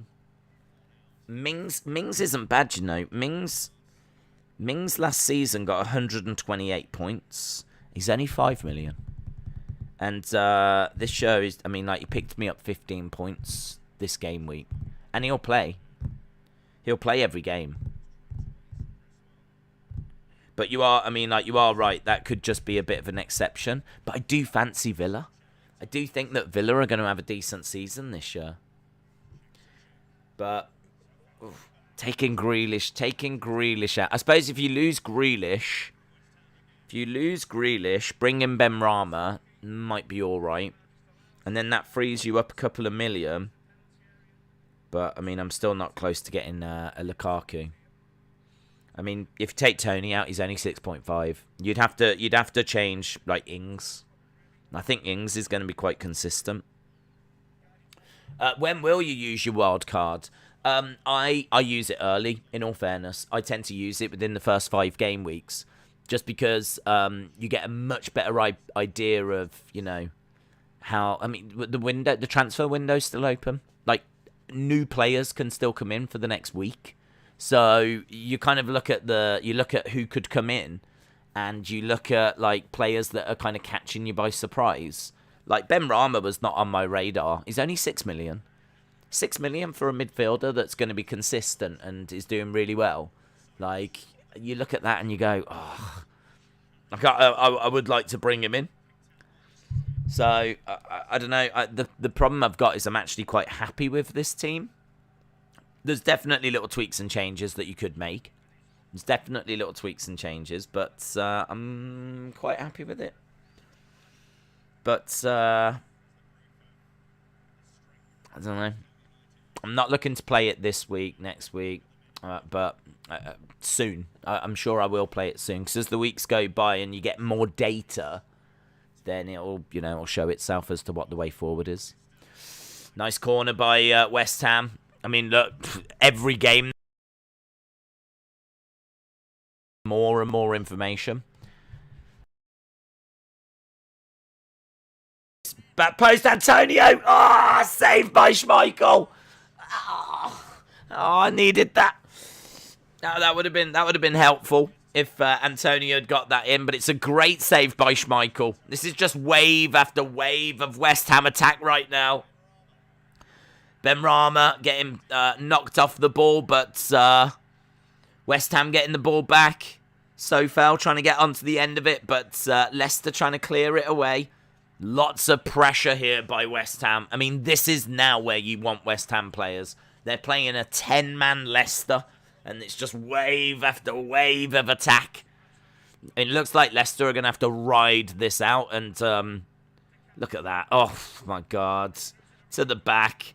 Antonio, back post, heads it, back across goal. It's relatively comfortable for Schmeichel. He's got to react quick, but it's not like he's got to get down low or anything. It's not like awkward. It's just got to push it away. But he had to react just like that. It's a good save all the same. Apart from being Big Six and Everton, West Ham and Southampton have been in the league the longest, yes. You do have to take in that Fox is in between 3-4 amount of... Oh, okay, people talking about the numbers. Yeah, we've seen it. We spoke about it. Best to stick with what you've got, says Chelsea. Yeah, I've been saying to Blue in the face, though, that if your side is wrong, yeah, say you've took a gamble on people and it's just not working. And you've got like 5 or 6 positions that you're like, I need to change these. How am I going to do it? Maybe if I like change that person this week, just play your wild card. Play your wild card. Honestly, getting your team right now is really important, because every week that's going by, you're missing out on opportunities before you know it. I mean, I think you get 2 wild cards anyway, so you got a second one for the back end of the season.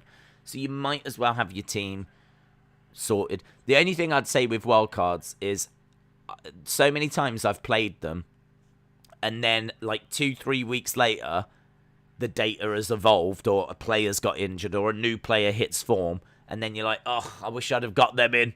So, you know, you'll play it, and then 2-3 weeks later, you'll wish you'd have played it again. But I would only be playing it right now if your team's just trash. You know, if like every week you're getting 30 points less, then do something about it. But I mean, this week I've got 58 points. It's not brilliant, but it's okay. I mean, considering Salah and Fernandes didn't do anything, the fact I've still been able to get 58 points, I'm quite happy with that. I mean, I messed up this week in a way. I had Salah as my captain, but in all fairness, I think a lot of people had Fernandes as the captain, and he got 1 point. So, you know, I wish I'd have gone with someone different, like Grealish or Rafinha, or obviously Mings in retrospect, but I'd never have done that. So, you know, 58 points. It is what it is. Ball goes out. In comes West Ham, goes down in the penalty area. I don't think the ref's interested. No. Almost 10 minutes gone in this second half. Days, to be honest, if you've got Liverpool or Chelsea defenders next week, don't expect a clean sheet because of Salah, Mane, Firmino, Jota, Lukaku, Werner, and Havertz. True. Sometimes they can cancel each other out, though. I mean, you're right, so don't expect clean sheets. But sometimes those kind of games can end up just cancelling each other out. I mean, we saw with like Tottenham and Man City, that resulted in it being 1-0. So sometimes, you know, we've seen Man United, Liverpool many times ending 0-0. Oh, he's given the ball to Antonio, and West Ham have just been gifted a goal. It's really bad defending by Leicester. Is that Soyuncu trying to play it back? I think it was Soyuncu trying to play it back to Schmeichel, and Antonio intercepts it, and it's a second goal. Is that Benrahma as well? Oh my God. I think it's an assist for Antonio, though. This is a nightmare for Leicester. This is an absolute nightmare. I think Soyuncu gets the ball. He plays it back. Doesn't notice that Antonio is there. Antonio plays it into Benrahma, and Benrahma scores. Oh my God, I've got to get Benrahma into the team. Yeah.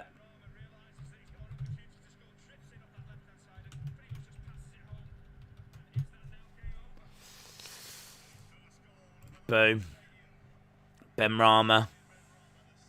Second goal this season.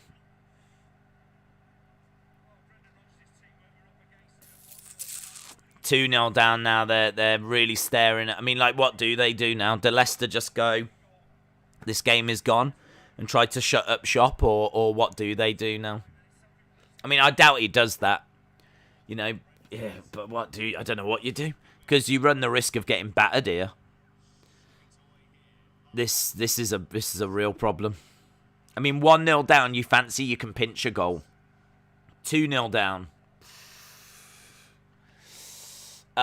D Gamer said that is a terrible goal for them to concede. SmackDown did 2.1. It's very good. It's very good. Anything over 2 million. I mean, did I expect a bit more? Sure. I probably expected 2.2, maybe 2.3.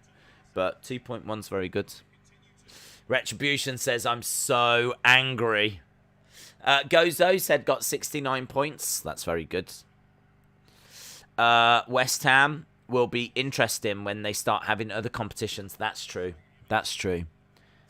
It's going to really test the squad, isn't it? And fitness, and they could pick up like a couple of injuries. I mean, I don't think the squad depth's quite there for West Ham, but they are going to play in Europe.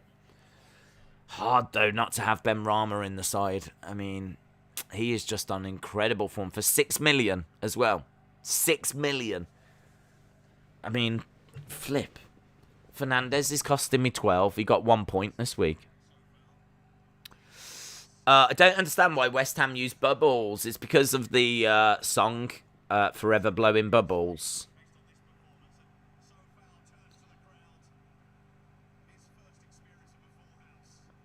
Coufal doing well. I mean, I've got Cresswell as a West Ham defender, so I'm hoping, I must admit, I'm hoping Leicester don't score. I don't have any Leicester players in my side, so I'm hoping that West Ham can keep a clean sheet here. I'd like Antonio to score because I've got him up front, and Cresswell to keep a clean sheet. That'll do me. So 32 minutes to go. I'm proper invested in this game now. Leicester are struggling. Sneaky Antonio. What a mess, says Alex. Avery said 1.1, but it did a 1.3 in the 1849 demo, and that's the important demographic, says Avery. Ball goes out of play. Leicester are struggling. Yeah, I mean, 25 appearances, no goals between October and April. And then since May, 7 appearances, 3 goals. So this is what I'm saying. Benrahma at the start of the season was not on my agenda, was not on my radar.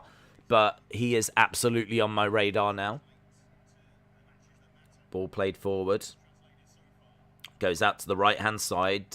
Leicester trying to do something here. Pereira playing it forward. Well cut out by... I didn't see who it was. Was it Ogbonna? I think it might have been Ogbonna.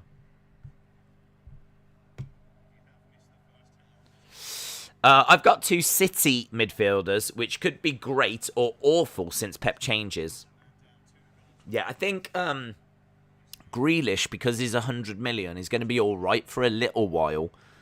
I think, he'll get game time, and, he'll need to learn the City way and all this kind of stuff and get some relationships formed. And so I think of all the players, this is why a lot of people have gone with Grealish.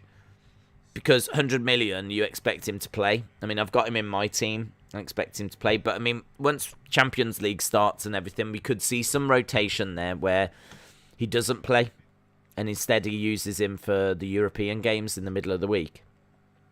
So I'll have to just judge that accordingly. I haven't gone crazy with City players. It's always the gamble, isn't it? Because of Pep's rotation. Bowen, so it's a corner to West Ham. Be good if Antonio can get a goal here. Ball whipped in. Bounces, goes headed out. Less than half an hour to go. AEW did a 1.3. Yeah, I mean, I think a 1.3 is okay. I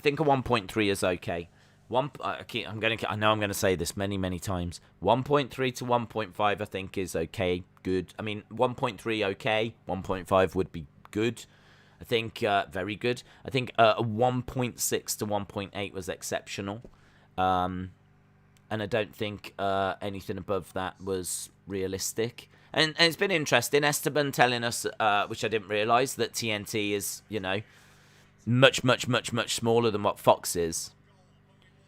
So, Antonio takes a shot. Oh! Was that saved by Schmeichel? Antonio having a pop outside the penalty area. It's just wave after wave after wave of West Ham attack right now.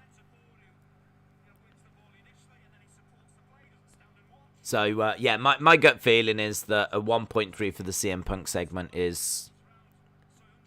You take that.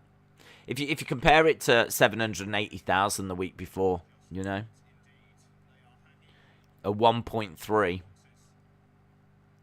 take that. I think 1.3 to 1.5 is good. Here we go. Bowen whipping it in. Up in the air. Here's the shot in the penalty. Yeah, I didn't see who it was, but puts it over.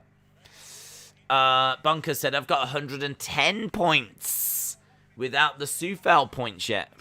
That's amazing. That is amazing. Are you going to do Carabao Cup games? No. No. I mean, we might do like the quarters or the semis. We'll definitely do the final, and we might do the quarters and the semis. But I'm trying to keep it Premier League. I mean, there's a very good chance we do Champions League. I mean, the stars are out for the Champions League, aren't they? Like, how do we not do the PSG games and all that kind of stuff? And the great thing is, on a Wednesday, there's not loads for us to be doing anyway. So, Antonio trying to drive forward, desperately trying to get on the end, but some really good defending, but he was offside anyway. Oh, they're up for this, West Ham, you know. They are up for this. Did you see the comment made by Nick Khan that if it was up to him, Raw would be 4 hours, SmackDown would be 8? What are your thoughts? Well, I mean, he's just saying that, you know, the more TV time, the better, isn't he? He's just saying that Daka's coming on now for Leicester. Barnes has gone off. Daka's coming on. Yeah, he's just saying that, you know, the more TV time, the better. They make more money. So, I don't know. I wasn't surprised by it. You know, if he could have them on TV all the time, I'm sure he would, because then all of the ad revenue would be coming into WWE. Ball played forward. He said they did Vegas tryouts. Apparently Triple H, Bruce Pritchard, Vince, himself, they were all there at those tryouts looking for, you know, the next big stars. I mean, I've got to think Gable Steveson was a part of those. I mean, I don't know if he was a part of the tryouts. I don't quite know where he's going, but he seems enamored by WWE. Seems like he absolutely has got his heart set on going there. I mean, they brought that oh God, what's her name? Tia and Tamara. I have to think of it in sister terms. Tamara, I think her name is. And Gable Steveson. They brought them out. They both won Olympic gold in wrestling. So if they use them right, use them as like Brock Lesnar badasses, could be very interesting. Ball goes out. I have to think the more credible people that we bring in, the better. Do you know what I mean? Like, I have to think that means less dripsticks, less lily dolls, all that kind of stuff. Like, if we bring in Gable Steveson, that's a Brock Lesnar type. If we bring in Tamyara, whatever her name is, then she's a female badass, and we've got Becky back, and, you know, I have to think that this is all going to help. In the middle, Cresswell whips the ball in. West Ham on the edge of the penalty area, trying to get another cross in. Lovely. Bowen, and it's another corner to West Ham. It's been a good 10 minutes here of pressure from West Ham. Leicester really on the back foot. Can't see them get anything from this. Have you got Love Island playing in the background? I have never seen an episode of Love Island in my life. So the answer to that is a resounding no, unfortunately. Who knows? I might watch it and love it. Oof. But I don't think I would. I don't think it's my kind of show. I enjoy The Walking Dead. And in a way, it's probably very similar. Apparently, some players were complaining about the ball because it's got a lot of black on it. What, this ball? Or just the ball in general? Ball goes out. Days with Rampage numbers. This was their best chance to gain an audience, but it feels like the same Dynamite numbers of around 1.1. Yeah, I think that the consensus will be disappointment. I think the CM Punk segment doing 1.3, though, is good. 1.3 to 1.5, I think, is good. We know they can do 1.2 because Dynamite has done 1.2. So, you know, for me, anything under 1.3 was going to be disappointing because I know they can do better. And people will say Friday night and all this kind of stuff. I'm not interested. CM Punk returning is massive. The whole internet wrestling community was buzzing. Twitter was on fire. Like, anything around 1.1, 1.2, anything under that is disappointing. So for me, my starting point was always 1.3, 1.5 is what I was looking at. I thought it would be above that. I really did. I thought it would be 1.6 to 1.8. So for it to come in as at 1.3 is below what I was expecting as well, even at 1.3. But I can understand it averaging out to 1.1 because obviously as soon as that segment's done, people left. They didn't stick around. But yeah, I think it's definitely lower than what I was expecting. Definitely lower than what I was expecting. Here's Leicester trying to get a shot off. Oh, it's bounced in. That's frustrating. That's frustrating. It's Tielemans as well, you know. Yuri Tielemans getting the goal. It's just bad. I mean, they just go down and it's just bouncing around. It's really bad from West Ham. That's disappointing, that is. Mainly because I was hoping for a clean sheet, but ball just bouncing. I don't know who's going to get the assist here. I don't know who they're going to credit with the assist. The ball's just like bouncing around. They've classed it as no assist. So Fantasy Premier League has said no assist on this.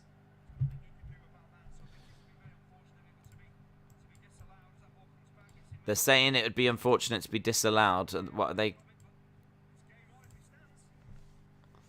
What's happening here? They are looking at it. The goal stands. I said 2-1 before the game. Bonkers says goal to Tielemans. Bye-bye clean sheets. Yes. 1-1. SmackDown 2.1. Hopefully AEW move to a better channel once their TNT deal is up, says Shola. That's far-fetched. I would definitely take a 2-2 draw now, says Retribution. Tielemans goal, Antonio assist. My fantasy is saved, says Smith. Shout out to you. David Watkins, 69. Nice. Sexy. Yeah, very good. Tielemans popping up with a goal. How much is he in the game? I mean, I can't even begin to tell you how much a run against the game that was. How much against the curve that Tielemans' goal is. That's like 6.5. I mean, oh my God. You can build a really good team, can't you, here? I mean, like, you could have Benrahma for 6, Tielemans for 6.5, Rafinha from Leeds for 6.5, Jota for 7.5, Greenwood for 7.5, Pogba for 7.7, I think it is now, or something. Like, none of these players are even 8 million. Grealish for 8 million. There's your midfield.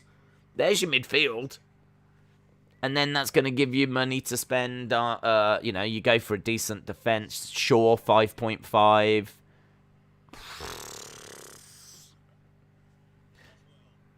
don't know.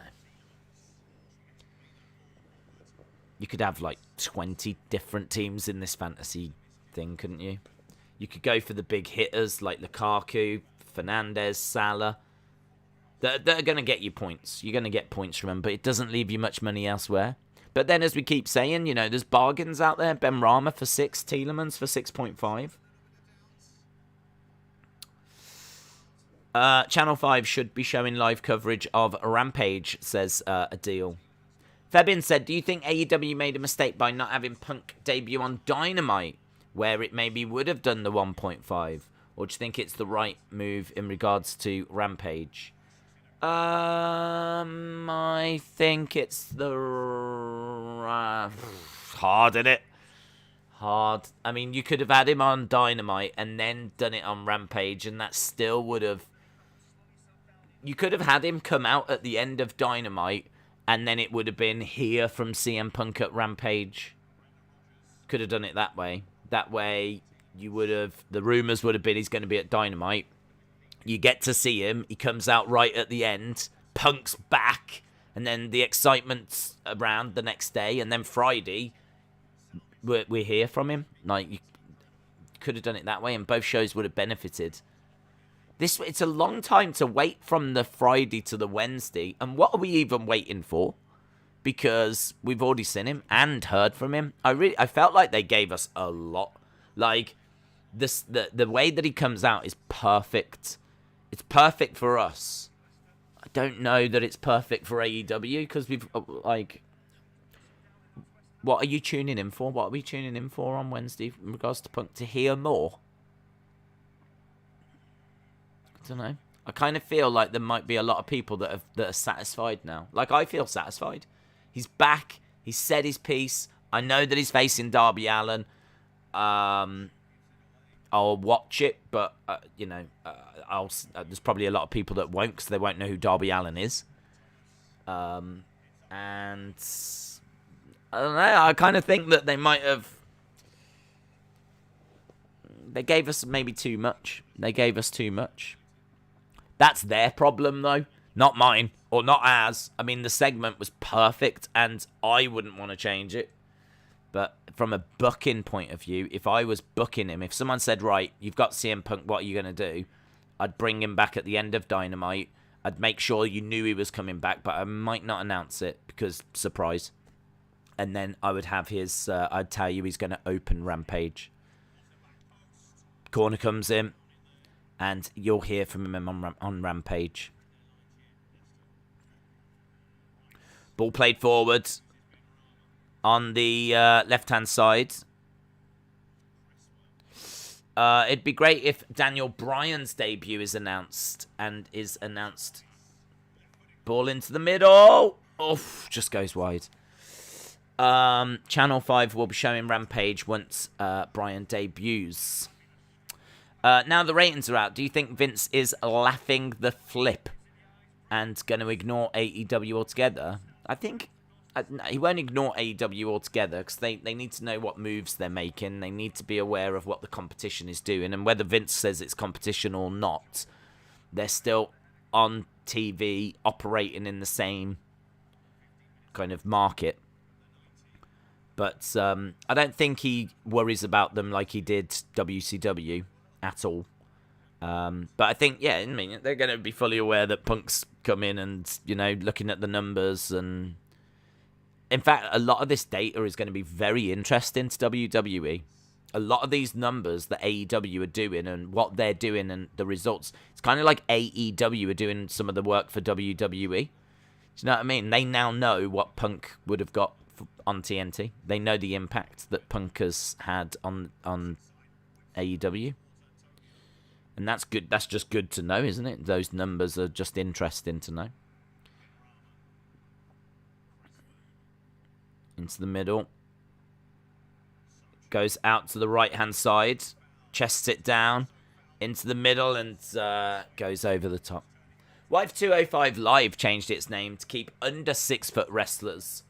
Dragunov is under 6 foot. 205 Live's just on Peacock, though, isn't it? I mean, its ratings are not anything, as far as we know. I mean, it's pretty much ignored, so I've got to think that it's irrelevant.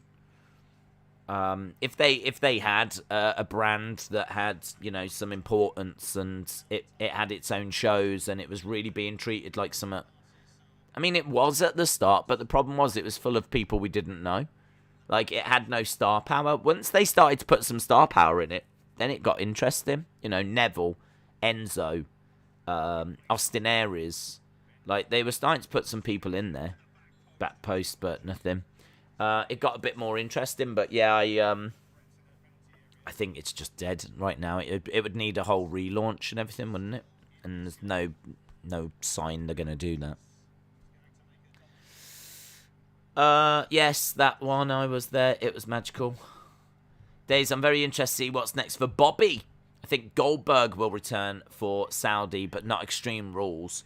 So I wonder who's next, do you think? Very interesting. What's next for Bobby? I think Goldberg. Yeah, I think Goldberg. I think that the son story is going to continue, isn't it?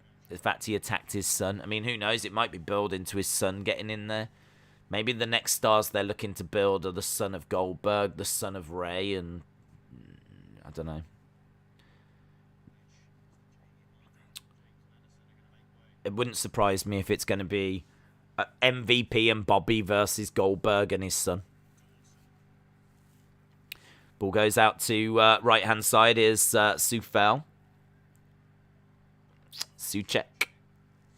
Switching it over to the left-hand side. West Ham on the attack again. We're approaching the final 10 minutes. It's been a very interesting game, this. Ball into the centre. Oh, into Antonio. My God, why can Antonio not get his goal? He's had chance after chance after chance. West Ham again looking to whip the ball in from the right-hand side. According to Bobby's tweet, we could have a Bobby Open challenge. I don't see a return, but we could have one. Days, why do fans stick with WWE that's run by a nasty piece of work? Oh, ball into the middle. Antonio gets his goal! Yes! Antonio gets his goal! Sorry, Leicester fans. I am literally just thinking fantasy points. That's all I'm thinking. That's all I'm thinking. I'm just thinking fantasy points. Antonio gets the goal. It's Rice that gets the assist. Oh, what's the cardboard cut out of? What's he celebrating with? He's got his, I think he's got his own cardboard cut out that he was like spinning around in the air. Antonio. Tell you, if you've not got Antonio in your team, 7.5 million, another player under 8 million that you could drop into your team. He's been all over this game.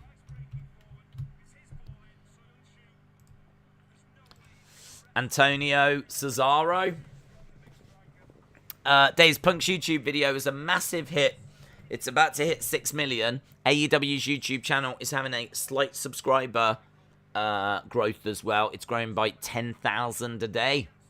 That's, well, numbers are the numbers, aren't they? I mean, social media wise, it's obviously doing very, very well. I mean, but WWE social media is a giant. Look at that. Wonderful stuff. Spinning around that cardboard cutout. What a celebration. Antonio loves Antonio. Well, he's definitely boosted sales of the cardboard cutout. I know that much. Definitely boosted sales of it. Ball played forward, cut out by Leicester. Are you live for WWE? Yes. As soon as we're done with this game, then I'm going to grab something to eat. I've got to do some members prediction video things, and then we're live for Raw. That Antonio goal had been coming, says Chelsea supporter. Maddison and Vardy off. Samer and I don't know how to pronounce his name.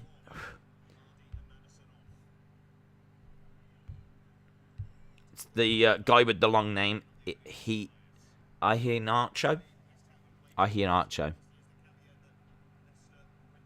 Haniacho. That dude.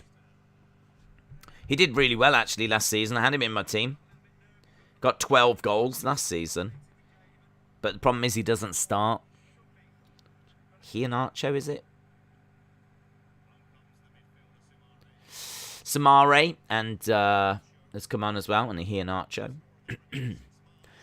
Impact could be about to sign a major distribution deal. Could be with a major TV network. Febin said, Days, wouldn't another Goldberg-Bobby match mean Bobby would surely lose that? Not necessarily. And it might not be one-on-one. I mean, this might just be a way to get his son involved. Iheanacho.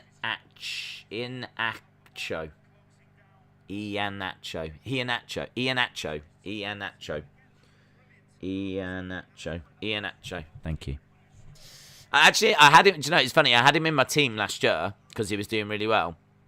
But I've never had to, like, pronounce his name. I've never had to actually sit down and pronounce his name. And I wasn't getting a chance to watch Leicester games last season. So this is quite nice. I mean, this is a game that I, would have probably had on in the background. But only to, like, look up and see what the score is, so... Antonio has chosen to represent Jamaica instead of England because he never got enough chances with us. People saying Antonio for what? I'm not there yet. Here we go, 83rd minute. I hope you're right. You better not be lying to me. Here we go, ball going forward, out to the right-hand side, into the centre. Still not there.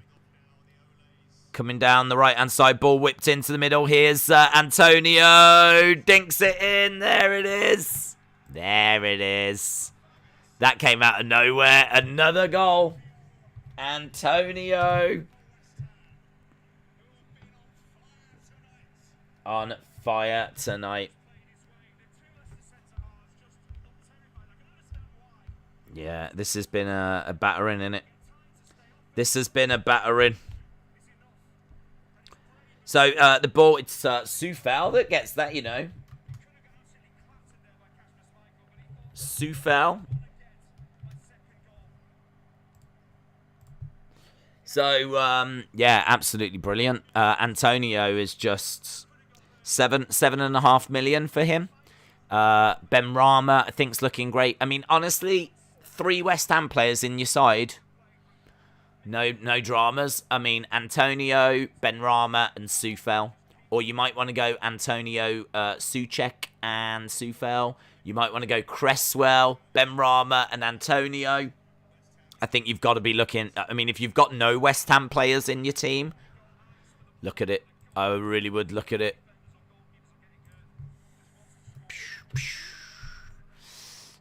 Struck the lottery tonight. Sort of. I wish it was 4-0. I've got Cresswell. That's my only problem. I pronounced as an E. West Ham on top. Awful, says Retribution. I'm depressed after this performance. Well, I mean, look, what are you going to do after the red card, Red card and... I mean, the game was done. You managed to get back to 2-1, but Antonio's just looked absolutely irresistible here. And there's a good chance he gets man of the match as well. I mean, can I tell you that on, Sofa Score, they've actually got Antonio as, you can't quite see the number next to his name because it's actually 9.5 out of 10.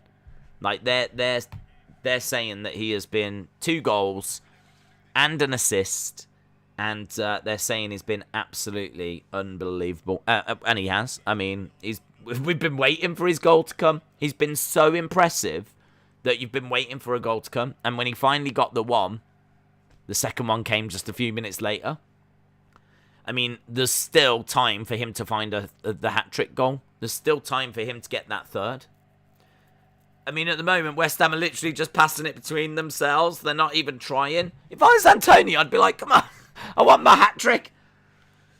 I want to get my third goal here. Coufal, looking brilliant. Looking absolutely brilliant. Coufal, Antonio, Benrahma is what I might be looking at. But you know that Soucek's going to have a great season as well. And Cresswell's going to get points. Days, the last time Ziegler renewed, I saw his contract was $1 million, and despite that, look at the way they're using him. Do you think he's at risk for the chop? I think everyone's at risk for the chop. Nick Khan said that they're just looking at what they need moving forward. And, I mean, don't forget, they need to use TV time. They need to use people. But, yeah, anyone that's on a big contract that they don't think they can do anything with going forward is in trouble. Ball into the middle, headed out to the left-hand side. West Ham again, breaking forward. Benrahma on the ball. Nowhere for him to go. Time ticking away. Antonio's been subbed. Ah, what? God damn it. I've got Casper keeper on fantasy. It's one of them weeks. Look, not everything's gonna go your way, is it? Benrahma's off. Mark Noble is coming on. So Benrahma off. Mark Noble on. Goes over, gives a hug to Antonio, and Antonio is going off. Antonio going off. Who's coming on? Standing ovation. Brilliant. Brilliant. Big smile on his face. Yarmolenko. I mean, what a player to bring on. Do you remember him in the Euros? Yamachek and Yarmolenko for Ukraine. Both of them had a great tournament. So what a player for West Ham to bring on, Yarmolenko. I don't think he's quite as good for West Ham as he was for Ukraine, though. The I is pronounced as an E, so it's Iheanacho. Okay. Antonio is subbed. Red cards are never good for these games. It screwed over the Netherlands in the Euros. Yeah. 4-1. I gotta tell you. Loving this. Loving this. Here we are. Monday night. Not interfering with anything. Doesn't get in the way of Raw. No dramas. And here we are talking a bit of wrestling. Talking Fantasy Premier League. Watching the game, watching 5 goals, getting some ideas for the Premier League as well. Loving it. This is good. There's no Monday night football next week though. It's just Saturday and Sunday next week, unfortunately. Harley said there was a live event yesterday, and it was Roman and the Usos versus Mysterios, and a kid with a Ray mask wanted a fist bump, and Roman broke character and did it, and it's adorable. Nice. Antonio, 7 shots. 4 on target. 17 sprints is what he achieved. Man of the match. I mean, I'm sure he's going to... See, the thing is, Antonio in the game is going to get 2 goals, an assist, and he's going to get man of the match, 3 points. He's going to be drowning in points in the fantasy game. In fact, let's have a look at him. At the moment, 13 points. 13 points. 2 goals gets him 8 points. 1 assist gets him 3. 2 points for just playing. And I'm sure he's going to get the 3 bonus points as well. So he should get 15 points. 16 points. 16 points. Whew. Points everywhere. You get points. And you get points. Everyone gets points. It's the international break next week. Is it?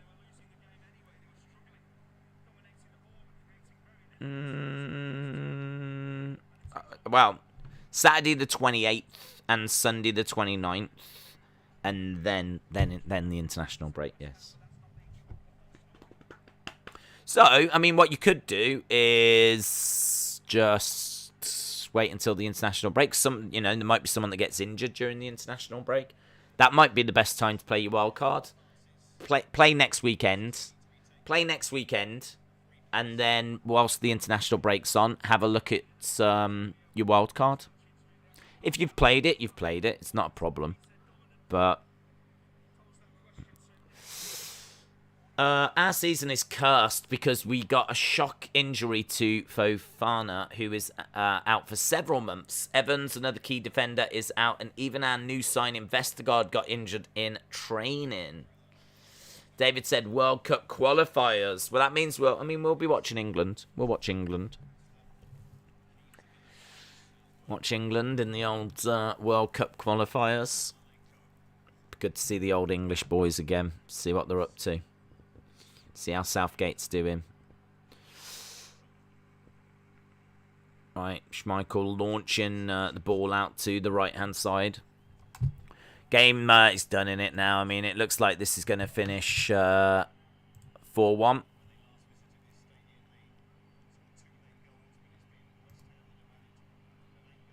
Yeah, good. I've enjoyed this. It's been good. Days, my only problem is Brock was booked so strong and rarely lost, but now will lose 2 in a row after Roman beats him. I feel it takes a lot from Brock, who usually would lose rarely. So strongly and rarely, but will now lose 2 in a row after Roman beats him. Well, he doesn't have to lose. He can win by count out or DQ and just not win the title. If Arsenal don't score against Man City, they have to pick their goal of the month from training. That's true. This game just flew by.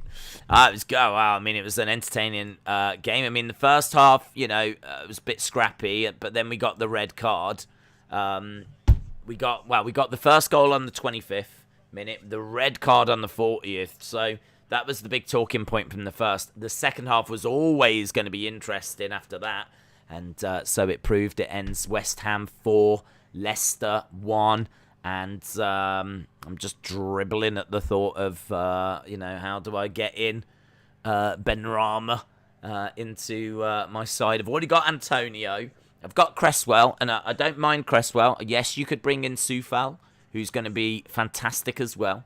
But Cresswell will, get the odd assist as well. So I'm not like desperately trying to change to Coufal, but Benrahma. After watching this, Benrahma just looks so irresistible. Tielemans as well. I mean, Tielemans has managed to get a goal out of nothing for Leicester. He'll get you goals as well.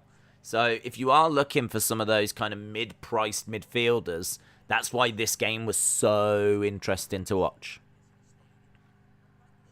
But yeah, they look good. West Ham look good. They had a great season last season. I think they're going to have another great season this year as well. So, right, my friends. I think we're done. I think we're done here. I'm going to go and have something to eat, do what I need to do, and then hopefully, if I can start a little bit early for Raw, don't quote me on it. I mean, I'm talking 15 minutes or whatever, but if I can, then I will.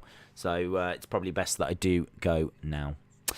Awesome, guys. I hope you enjoyed this, and really appreciate people joining us for the football streams and talking Fantasy Premier League. As I said, I don't mind talking wrestling, but this is probably the only chance we get to talk about the fantasy game. So, and also if you are watching and you're not a part of that, you can jump into the community tab. You should still be able to find the code, and then you can join our league for that as well. So, big thank yous to everyone that joined us. Appreciate the support, and I'll see you in a bit for Monday Night Raw. Bye for now.